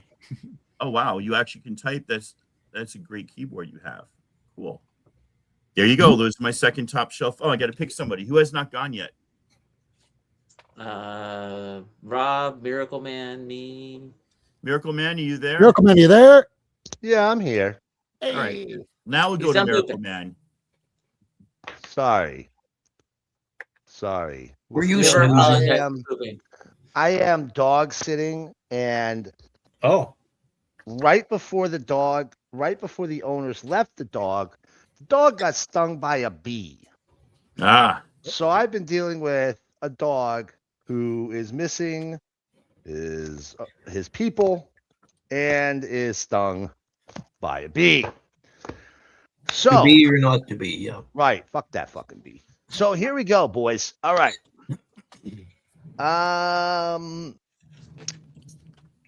Look, I was a child of the 80s, and if you're a child of the 80s, there's a couple of things that are ubiquitous to your childhood. At least if you're an American. Lyle, you're obviously you were a child in the 80s, and Michael. Whoa. I'm not the only non-American here. Well, no, and Michael, I don't know if you have had in Canada. I don't know, like some show about the Queen or fucking something. I don't know. Somebody in the chat said you sound like one of the car guys, and now I can't get out of my head. Yeah. Actually, you got a point. You got a point. So Transformers #1. How do you not love Transformers? One of the best. Look, this was a 4-issue miniseries that ran 81 issues, 82 80 issues, something like that. And look, what's better than one copy of Transformers in the newsstand, but also a second copy of Transformers #1 with direct. So I got. Well, since I'm giving Vinson one of my Star Wars comics, you should give me one of those. We'll just keep it going around. We could. We won't, but we could do that. No Canadian. I bought it off the newsstand myself. If we're gonna do some 80s nostalgia, we're also gonna do G.I. Joe #1 here. Yeah. $1.50 was a lot for a comic book for a kid at this time. That was like almost 3 comic books. We paid more than that. Right. And it was Baxter paper. These are all in high grade because they're all Baxter. And it was $15-20 really quick too. Yeah. Mine, as you can see, I got autographed by the great Larry Hama in 2022. Larry was like, if I personalize it, it's free. If I don't personalize it, it's $20. And I'm like, personalize it. So that's what this little thing's covering up right here. It's saying I paid him and then had him personalize it. I was like, kind of a baller move for myself, I think. Well, I bought something from him instead, so he makes some money off it. But look, G.I. Joe, I think the real Canadian hero, Michael, had said earlier that G.I. Joe, like those first 60, 70 issues were incredible, right? And you're right. I remember the Serpentor storyline. I would say G.I. Joe was great right up until, including these issues, but right up until they started killing Joes off, like 107, 108. I really like those issues still, but that's when things took a turn. Quality of the stories started going downhill. They were like cutting in the new Generation 1 Transformers after that. Print runs started dropping off. I have a near complete run. I think I'm missing about 25 issues total. I have all the end issues, believe it or not. Oh, nice. Last issue I pulled for $1. Nice. So I've been really lucky in putting it together, the part that I dropped off of as a kid. But G.I. Joe, those first 70 issues, man, every single issue is a banger, and every single issue is a first appearance. I don't think there's a single issue in the first 70 issues that isn't a first appearance of somebody, right? It might go longer than that. It might be like 80, 90 issues before you have an issue without a first appearance. We're going back to The Well again here on this one, and The Well is Justice League of America. But this is the book that, as a kid, really stood out to me. It's Justice League number 200, right? It's one of the greatest issues of Justice League ever made. It may actually be one of the greatest issues of comics ever made. Look at this incredible facsimile. Yeah. So you better have a clear board on that, Miracle. I have no clear boards. I own no clear boards. Ooh, see now you get a second one. Got it. Look at this murderer's row of creators. You have Jim Aparo, you have Dick Giordano, Brian Bolland, Infantino, Gil Kane, Kubert. Jerry Conway, George Perez. If you were anybody in DC's stable of creators, you worked on this book. It's just an incredible book. It's a big, beautiful square bound. I feel you on that one. Hawkwoman should have been in there. But they had so many Justice League members, and just one of the greatest books of all time. Again, a book I could read every day for the rest of my life. Last two, and look, this is going to be another one once again, kind of going back to The Well. But this is the book that turned me from a kid who read comics into a lifelong comic book fan. And I get the criticisms, and I could even address them. We could do a video sometime on these criticisms because I do get them. Crisis on Infinite Earths #1. This incredible wraparound infinity cover. George Perez, Marv Wolfman doing, in my opinion, the greatest comic work up until this point in time. This issue. Yep. This issue introduced me to the crime syndicate. Where they all end up sacrificing themselves trying to save the losers. The losers die. Just so many. Supergirl, Flash. So many characters meet their end in this storyline. And for those it felt ones, like it mattered too. It didn't feel flippant. It mattered for a very long time, which in comics is not a thing, right? Stories, deaths mattering, not a thing. Honorary mention to the first crime syndicate, by the way. Last but not least, obviously I had to pick this one, and I just grabbed my Marvel release as opposed to the original or opposed to the Warrior #1 that I have. But here we have Miracleman #1. There you go. Right. That's so cool. Look, there's a reason I'm really into Miracleman. And it's yes, I'm a huge. Well, it's your name, first of all. Well, there's that. There's your mom named you that. Of course, you're gonna like the comic. That is true. The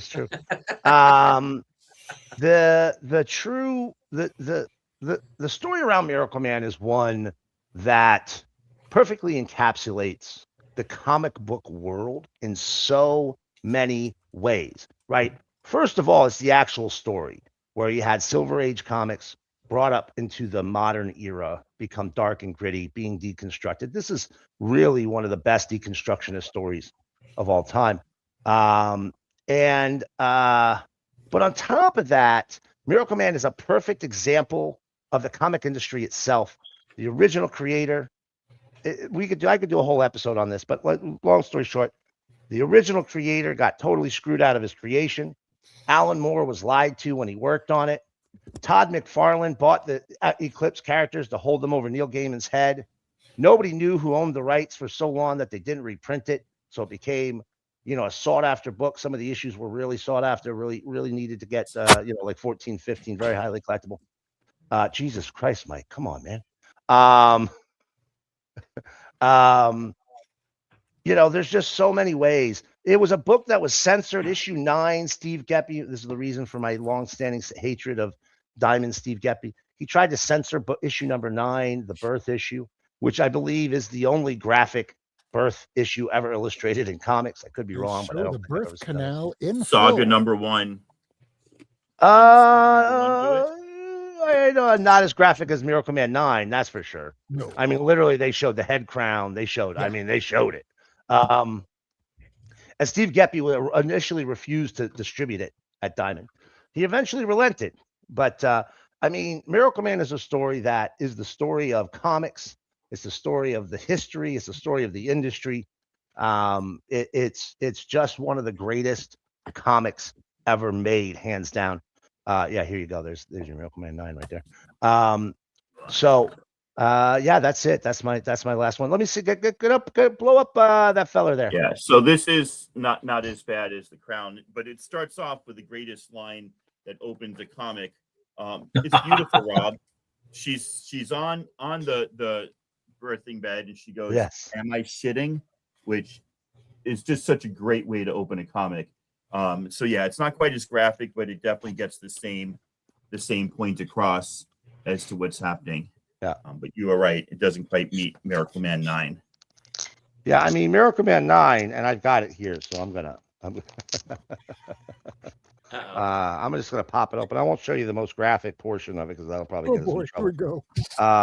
But here we go. I'm covering something very important here. Okay. Oh. I'm covering something very important. I can't even show you the next page because it is the crown. It is the head coming out. It's the head sticking out. It is nice the whole nine balls of wax or whatever the fuck you want to say. It is graphic. And again, he was gonna refuse to distribute it. He eventually distributed it. But anyway, that's the reason, one of many reasons why Miracleman is such an important book to me, such an important story, and a book I could read 1,000,000 times and be a happy guy. Excellent. So good on it. Now, who's left? Rob. Me and Rob? Rob? Do you want Let's go, Rob, and then let Vincent wrap it up. Yeah, that sounds good. That sounds like a great idea. We'll end it with the person that started it all. All right, so he's gonna show all 5 books I have ready to go. We're like, what? All right, so Kevin, you got the controls for the chat. Here we go. Okay. Let me put this back up here. So I'm gonna end this with a slab because I only have what's 3 funny? of them. All of mine are slabs. What? And I You only own a hypocrites. dozen slabs. Hypocrites. Look at all the slabs I have here. I have so many of them. All right, so I'm going to start off with. I already told you it was the expensive book that I got when I was younger. Well, right after I got my first year sober, one of my favorite characters ever, Barbara Gordon. Not necessarily Batgirl, Barbara Gordon. Because when I was in high school, I broke my neck. I was in a wheelchair for the better part of a year. Were you relearn how shot? to walk, and that's when somebody. No, this was playing high school football. And just to give you a brief thing of what happened, it was coach saying, okay, worst, you run down here. And Hutchinson, his name was Steve Hutchinson. He later went on to play for the Raiders. He was almost 7 feet tall, and his arm was about the size of my leg. And I was a big fat kid then. So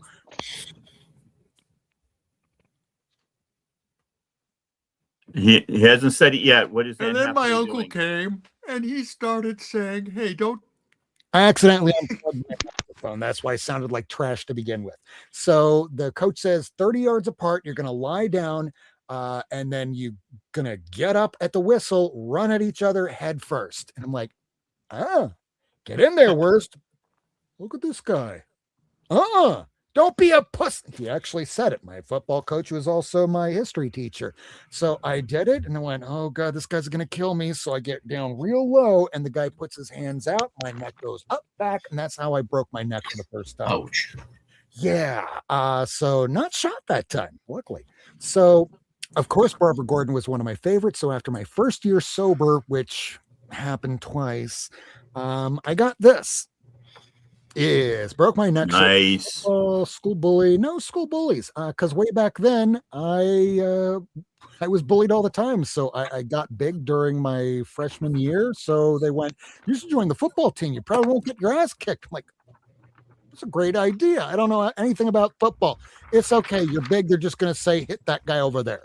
And then it just went downhill from there. So back then, I think it was the first book that I paid over $100 for, and I didn't think I could get a better copy because I went, that's a really expensive book. $100 is a lot of money. Oh, you sweet summer child, you, Rob.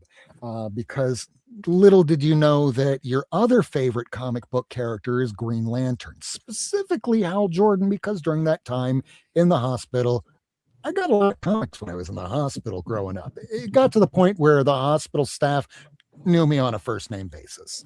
So during the pandemic, saved up some money, finally got this after all that time, showing that, yeah, okay, so this is going to be the biggest book that I'll probably show, or second, depending on what you're into. And hey, we got I feel bad, but pass.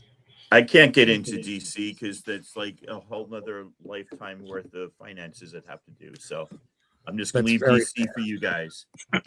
Oh my God, you almost died as a linebacker, Omac? Oh, we got to get him back on the show. All right, so that was my second of 5. Here's my third is 5. So Bill in Colorado, if you're familiar with him, he's on Blue Sky as SPY Vinyl. You probably heard me bring up that I've gotten a lot of stuff from him. I got all of his war books. Not like 1 or 2, I mean like 4 long boxes worth. And this one wasn't in it. So, of course, I went on a quest to start getting the prototypes, the first real appearance in 81, but everyone said 83 was his main first appearance. And then Miracleman said, hey, worst, I got this shop over here that has all these issues. And they even have this one. I'm like, I just got it. It's the first full appearance of Sergeant Rock. He's made a lot of appearances over the years before this. Some people say it's GI Combat 68. Got that. GI Combat 53. Looking for it. All American Men at War 28. Got that. But this one was one of those really hard to get ones. So you just save for it, because if you target books instead of going, no, I want that and that and that and that, you wind up with a bunch of stuff that you go, hey, I don't remember even having that. Someone else shows it. I don't have that. You look at CLZ. And crap, I do. All right, so the first thing I'm going to show that is a DC Universe book. This was given to me by Lady Fantastic, and she's not on tonight. Miss you, Lady. So Lady Fantastic, way back when we first started doing the show, we would trade books, sending stuff to each other, and she later on got me this one here. So anything that people on the show, whether it's Miracleman, Kirk, we miss you, Kirk, anybody on the show, Ace even, if anybody sent me books, they stay in my collection forever. So this is one that he sent me recently. Yeah, Lyle and I get it. So here is the third, count it, 3 altogether, slabs. And as you can tell from the back of the book, is a modern slab. But the thing about this book is that I didn't have any of these particular ones here. So maybe I'll crack it out later. Maybe not. It's not like I'm going to be getting rid of it, but it came from Bruce. Oh, yes. Oh, nice. Now, 2 things I want to say about this book here. 1, thank you, Bruce. And two, let me see if I can find the banners here. So next week we're going to be doing episode. Hold on, let me put this up. Next week we're going to be doing. Hold on, let me put this up. Sorry. Next week we're going to be doing episode 254. It's going to be about DCU variants, and Bruce is the only other person I know other than me because I have a long box full of it. He has like 3. Me too. 1,234. I have 1. I might have a variant. I have quite a few. Rob, I was going to tell you while there's a pause here is that Bill has told me he is sending me something, and I'm kind of excited. I don't know what it is. Whatever he's know, sending right? you, you're going to like it. You see all these books I'm right sure. back here? Not that one, but all the ones over here all came from him, and I have to find a place for it in the collection. All of the war books, I'm probably going to move over here. The DCU box is going to be back here, but right now it's just trying to find room for all this stuff because I posted a video on Blue Sky earlier today about this is what I've been doing with my time, trying to fix all this. So we're getting to about 2 hours. Who is the last one? Let's throw it over to Vinson. Yay! Voila! I'll just show Crisis over and over. Also, I do want to correct Miracleman. I don't know why it bothered me so much. Crisis came out in 1985, not 1986. Sorry. Oh yeah. Shut up, Vincent. I don't know why it bothered me. But I was like,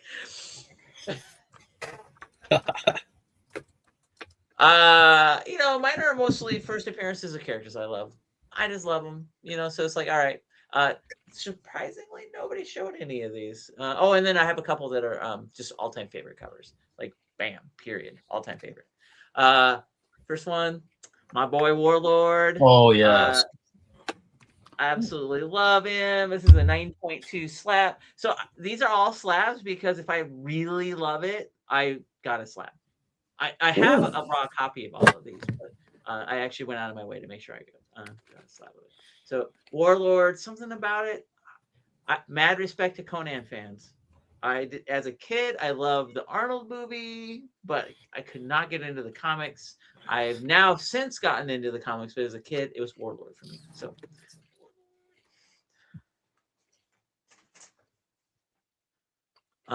next one, again, I have raw copies of all these guys, but Green Arrow. Volume 2. This is a 9.8. Nice. Something about the way Mike Grell transformed this character. I absolutely I liked Green Arrow before this, and then I loved Green Arrow the moment that he tweaked him to be that survivalist realism longbow hunters. Just absolutely love it. So that's Green Arrow. Next one, we've been seeing some Transformers, but you guys have been failing to show the best cover of all time, which happens to be a Transformers cover. Stankovich. Yep. We had the homage from Bruce. Bruce showed the homage. This is a 9.4 clamshell. The thing about why this blew me away so much is as a kid, 1985.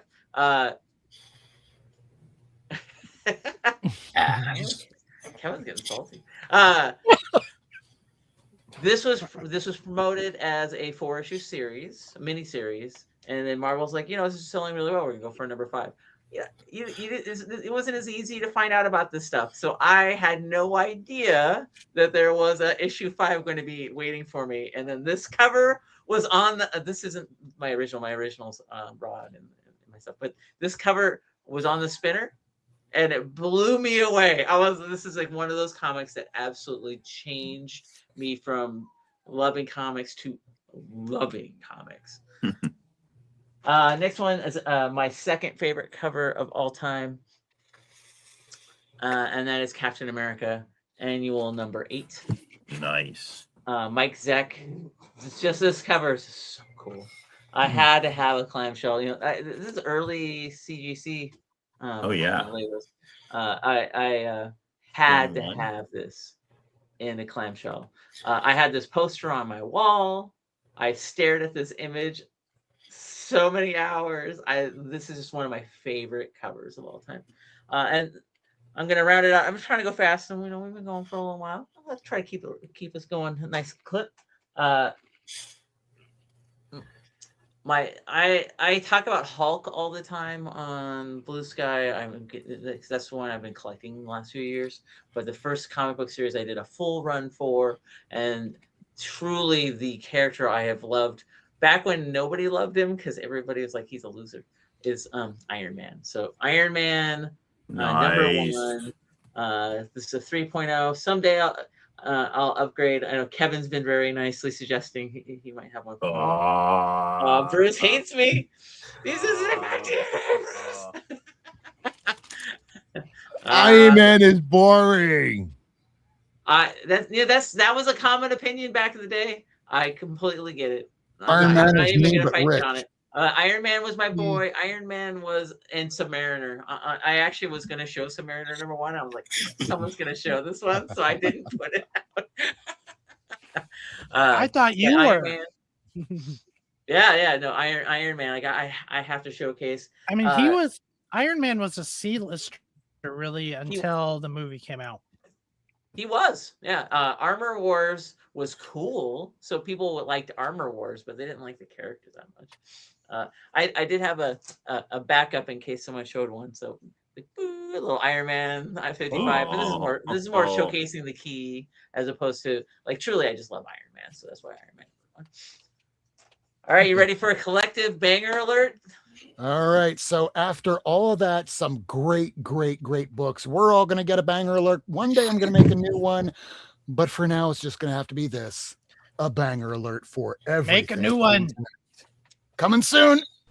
Warning, warning, warning, warning. Banger alert, banger alert. Oh, look at the little kitty. And he's playing with the tiny little chick. Wait, you're here for comic books, you dumb asshole! It puts the lotion in the basket. It puts the lotion in the basket.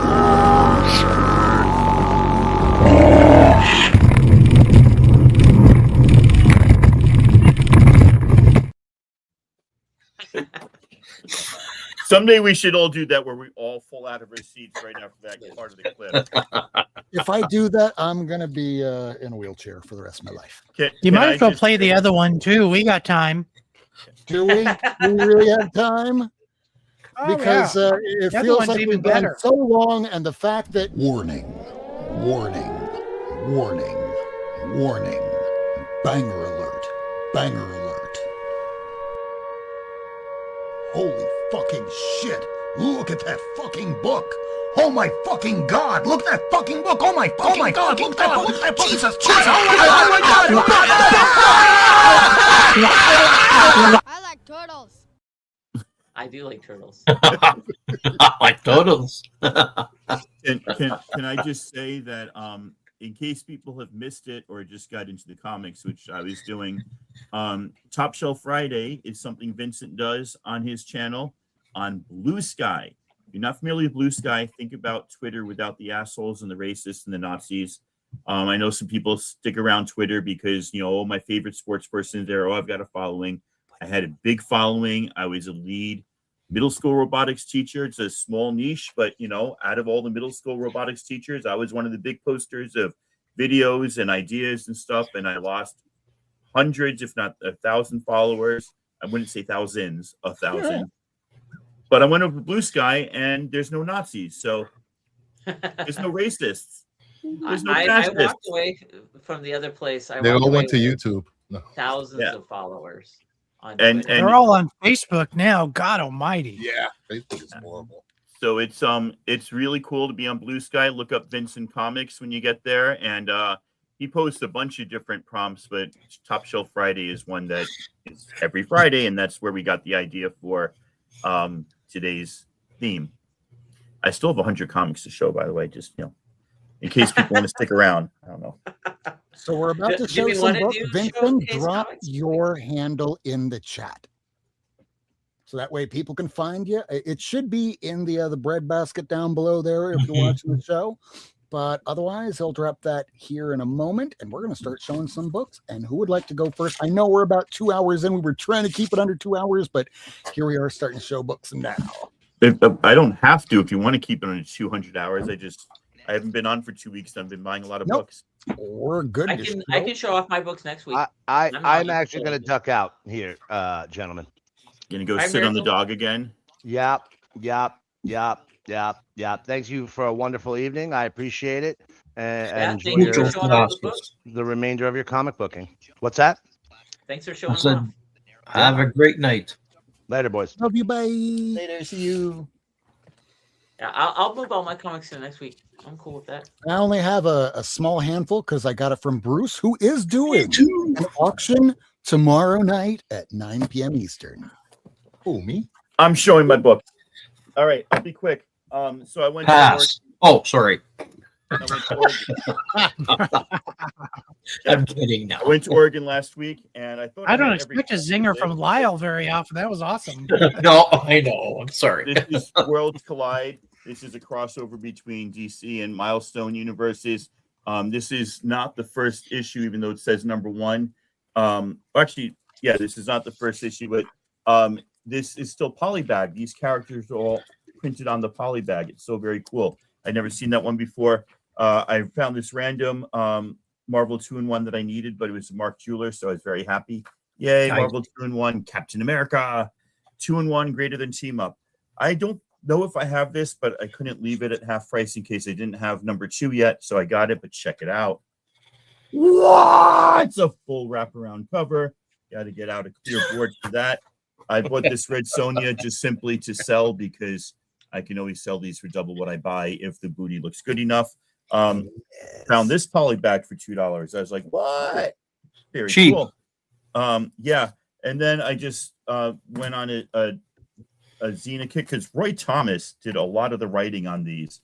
So they're all like 2 or 3 issue miniseries. If you're looking for the first appearance of Xena, however, you got to go to Hercules issue 3. So don't look for it in Xena 1 or Xena 0 because she first appeared in a Hercules comic by that guy who probably is still posting on X. The Sorbet man. All right, so then I was at this shop, Radar Toys, freaking cool shop down in Salem, Oregon. You ever going up and down I-5 because there's too much wildfire smoke over here in the middle of Oregon? Go down, stop at Salem, look for Radar Toys. $2. Nice. It's a newsstand from 2011. Nice. How many newsstands they make in 2011? Like 1%. So I found this Lumberjanes 14 SDCC variant. I did not have.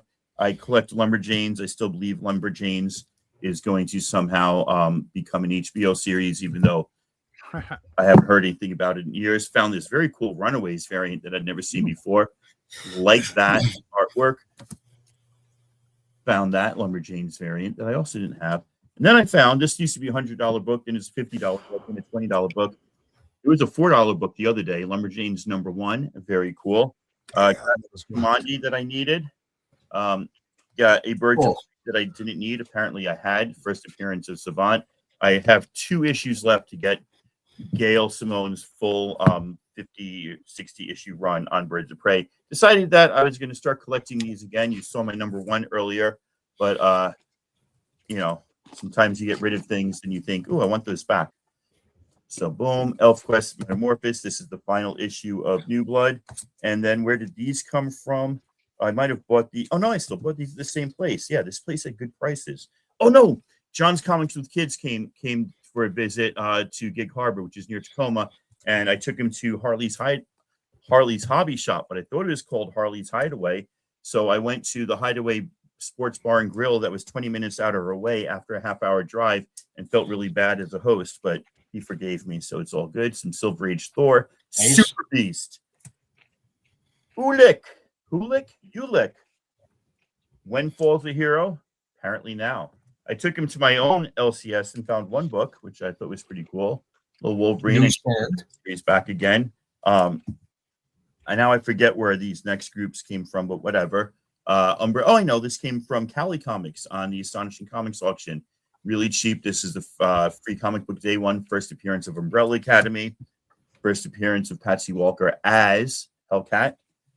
Some guys you may or may not know on the interwebs, Bleecker Street Comics and Art Rad Comics and Cali Comics have a comic coming out called Murder King, and this is the Ashcan from Murder King.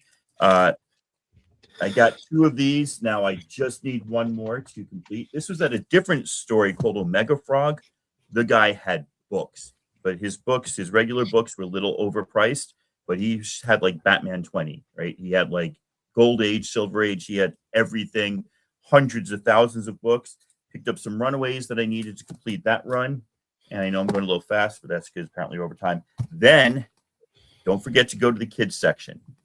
Sometimes that's where you'll find the books that you're looking for is over in the kids section. So I went over in the kids section and I found Star Wars Forces of Destiny, Rose and Page, the animation cell variant. These are really hard to find. They were 1 in 10s of a book that did not sell big or sell well. So I got that for $10. And then this next one had no price tag on. And right there, Barris Offie, I don't think it's a ratio variant, but this book goes for big money, like $100, and I got it for $4. So I was pretty happy about that.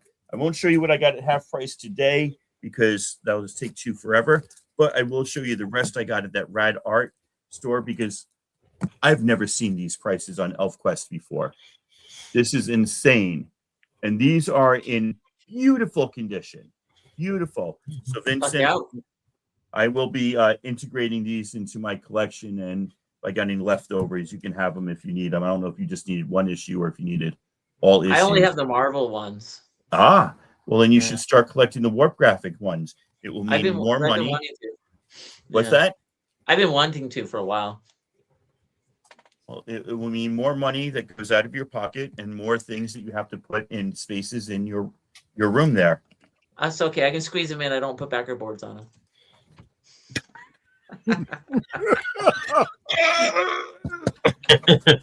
So this is weird. This guy put Why?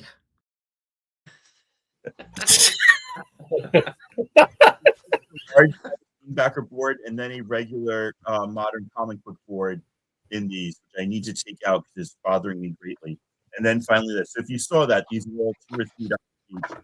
These are in really just you never find them for that cheap, especially in that condition. I am done bothering everybody with my comic book, but I feel like I have purged. I feel very happy and satisfied. Thank you so much. It's great. I have boxes of ElfQuest. Nice. Excellent.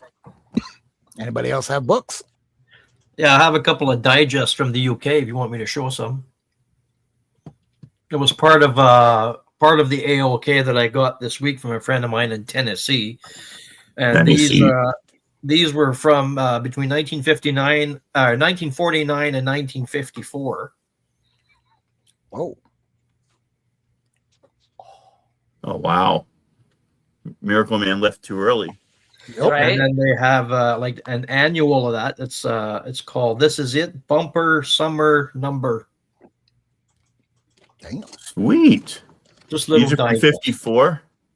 From 49 to 54. Wow. Okay. Here's the other one.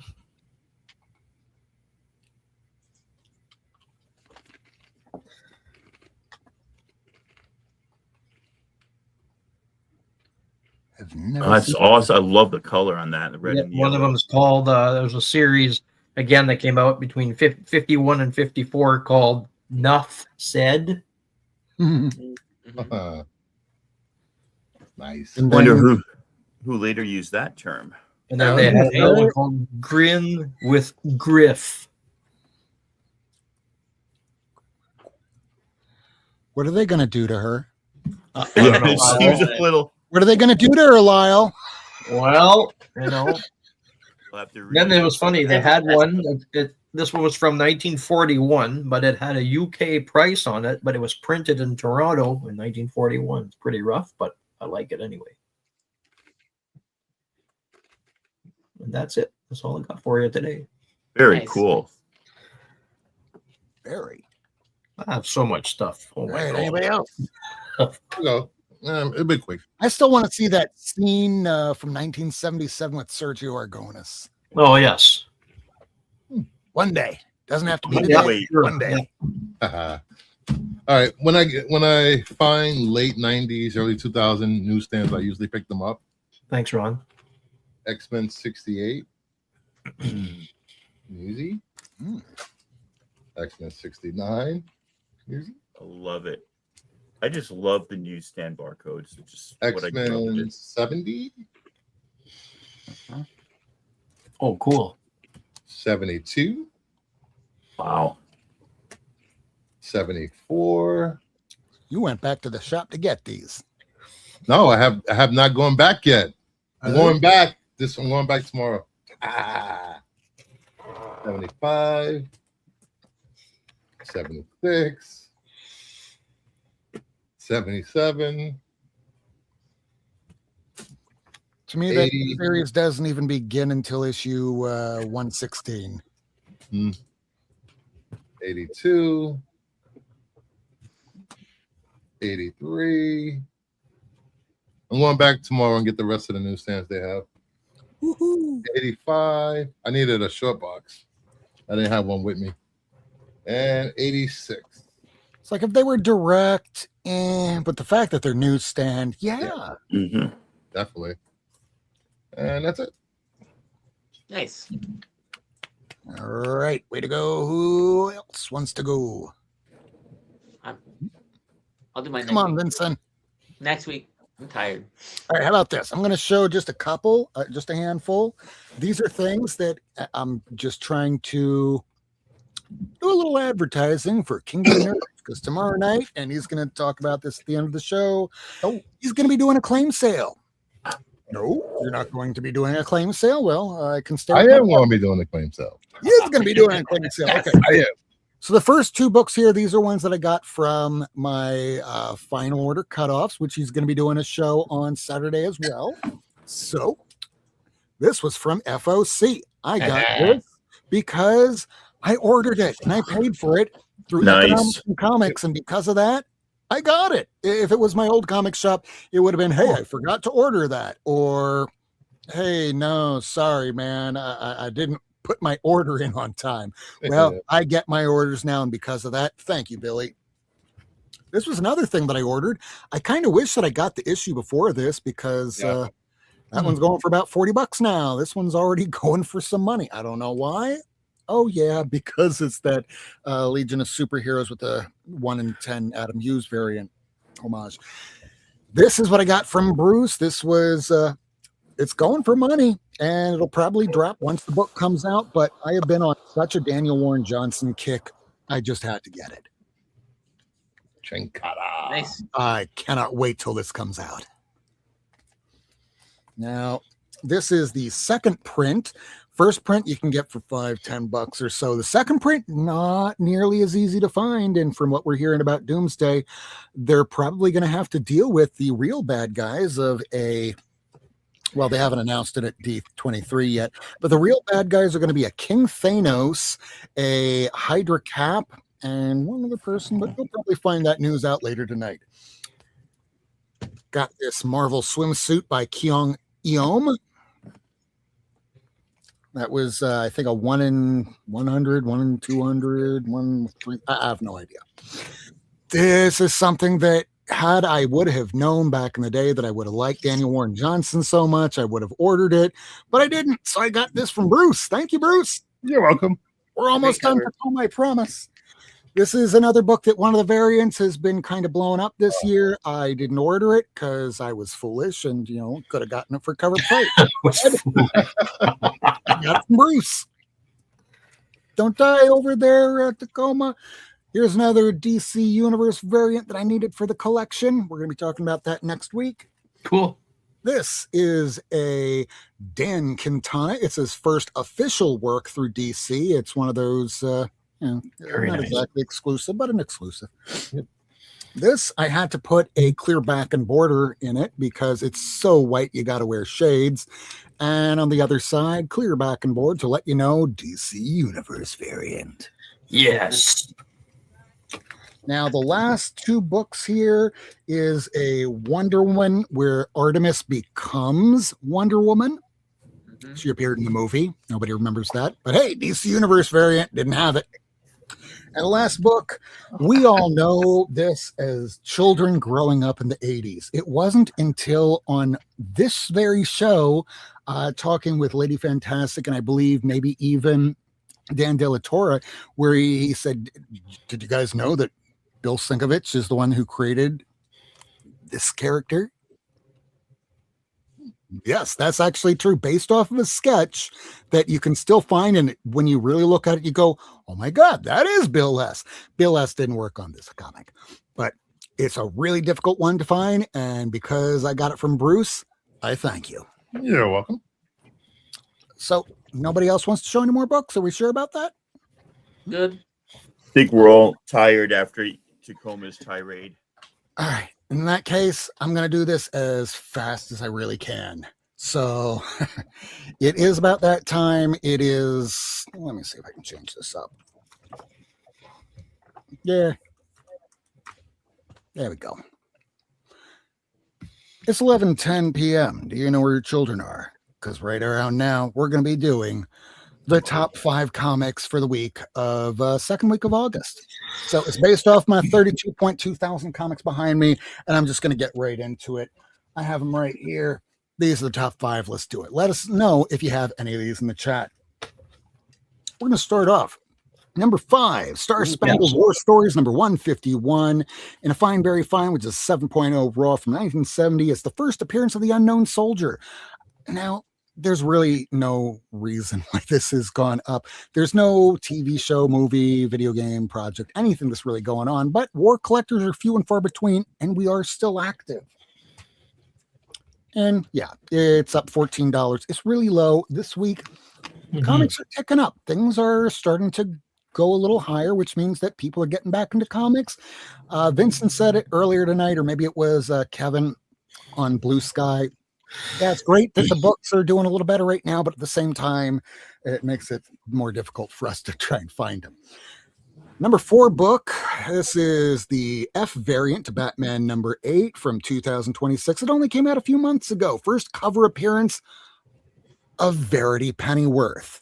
Now, for the last several weeks, they've been saying that the Batman number 12 is the first cover appearance and first full. No, it's this Things to Come variant. In fact, despite CLZ trying to CLZ, oh my lord, Bruce has got a few.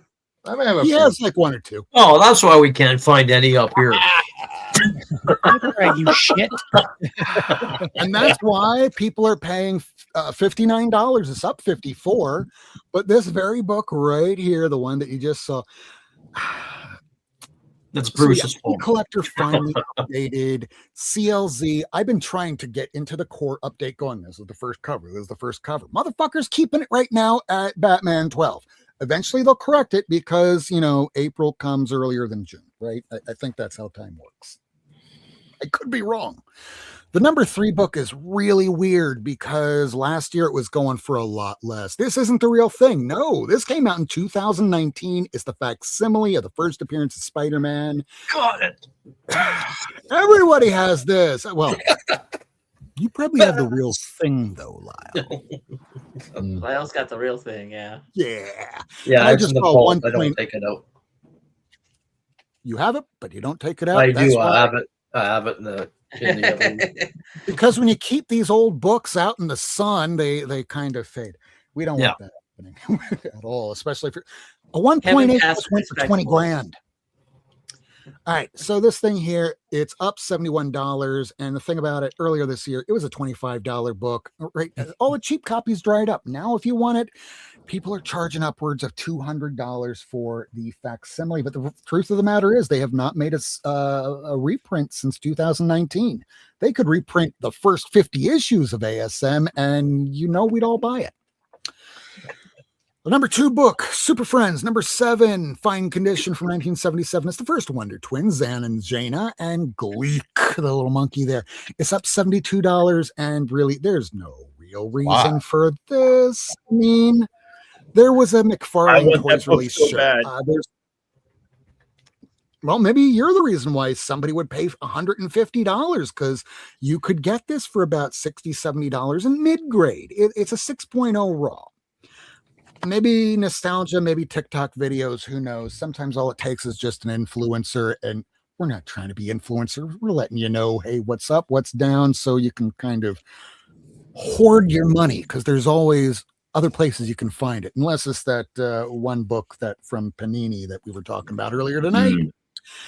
Now, the last one, the number one book, we were talking about it earlier when I showed you the issue 83 of Our Army at War. It's the first appearance of a Sergeant Rock prototype, which there's many historians that'll tell you that it's All-American Comics 28, GI Combat 53. There's plenty of them, but a lot of collectors went back and said, nope, it's this one. This is just the first unnamed appearance.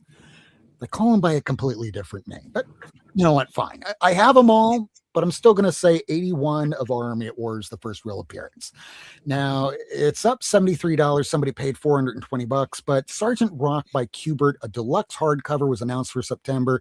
In an interview, Kyle Chandler, who's going to be appearing as Green Lantern, Hal Jordan, the show coming out this Sunday on the 16th, he says that Sergeant Rock was his favorite hero growing up. Not Superman, not Shazam, Sergeant motherfucking Rock.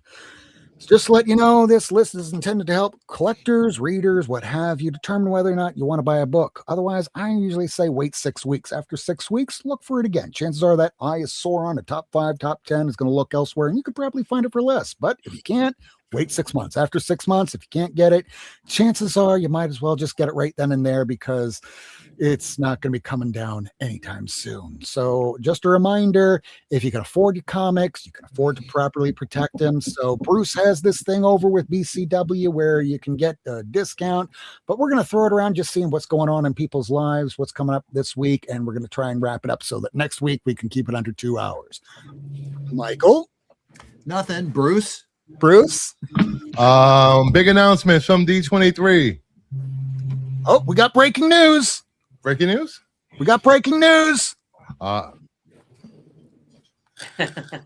is it? What do we got? Once again, Disney is late to the party. They were 30 minutes late.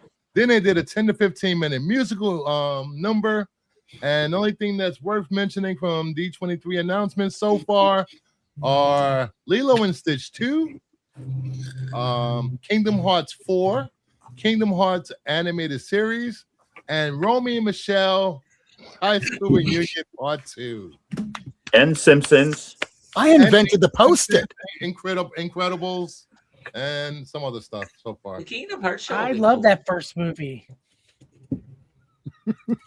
I love first Romy and Michelle. So, Tacoma, you got anything? Absolutely not. Next. All right, Lyle, you got anything? Yeah, I have a video dropping tomorrow at 7 a.m. Pacific. And then I have another one that everybody should watch. It is on Tuesday. It's a scarce comic book from 1961 that people are not aware of. So there you go. That's all I have. You'll have to watch the video.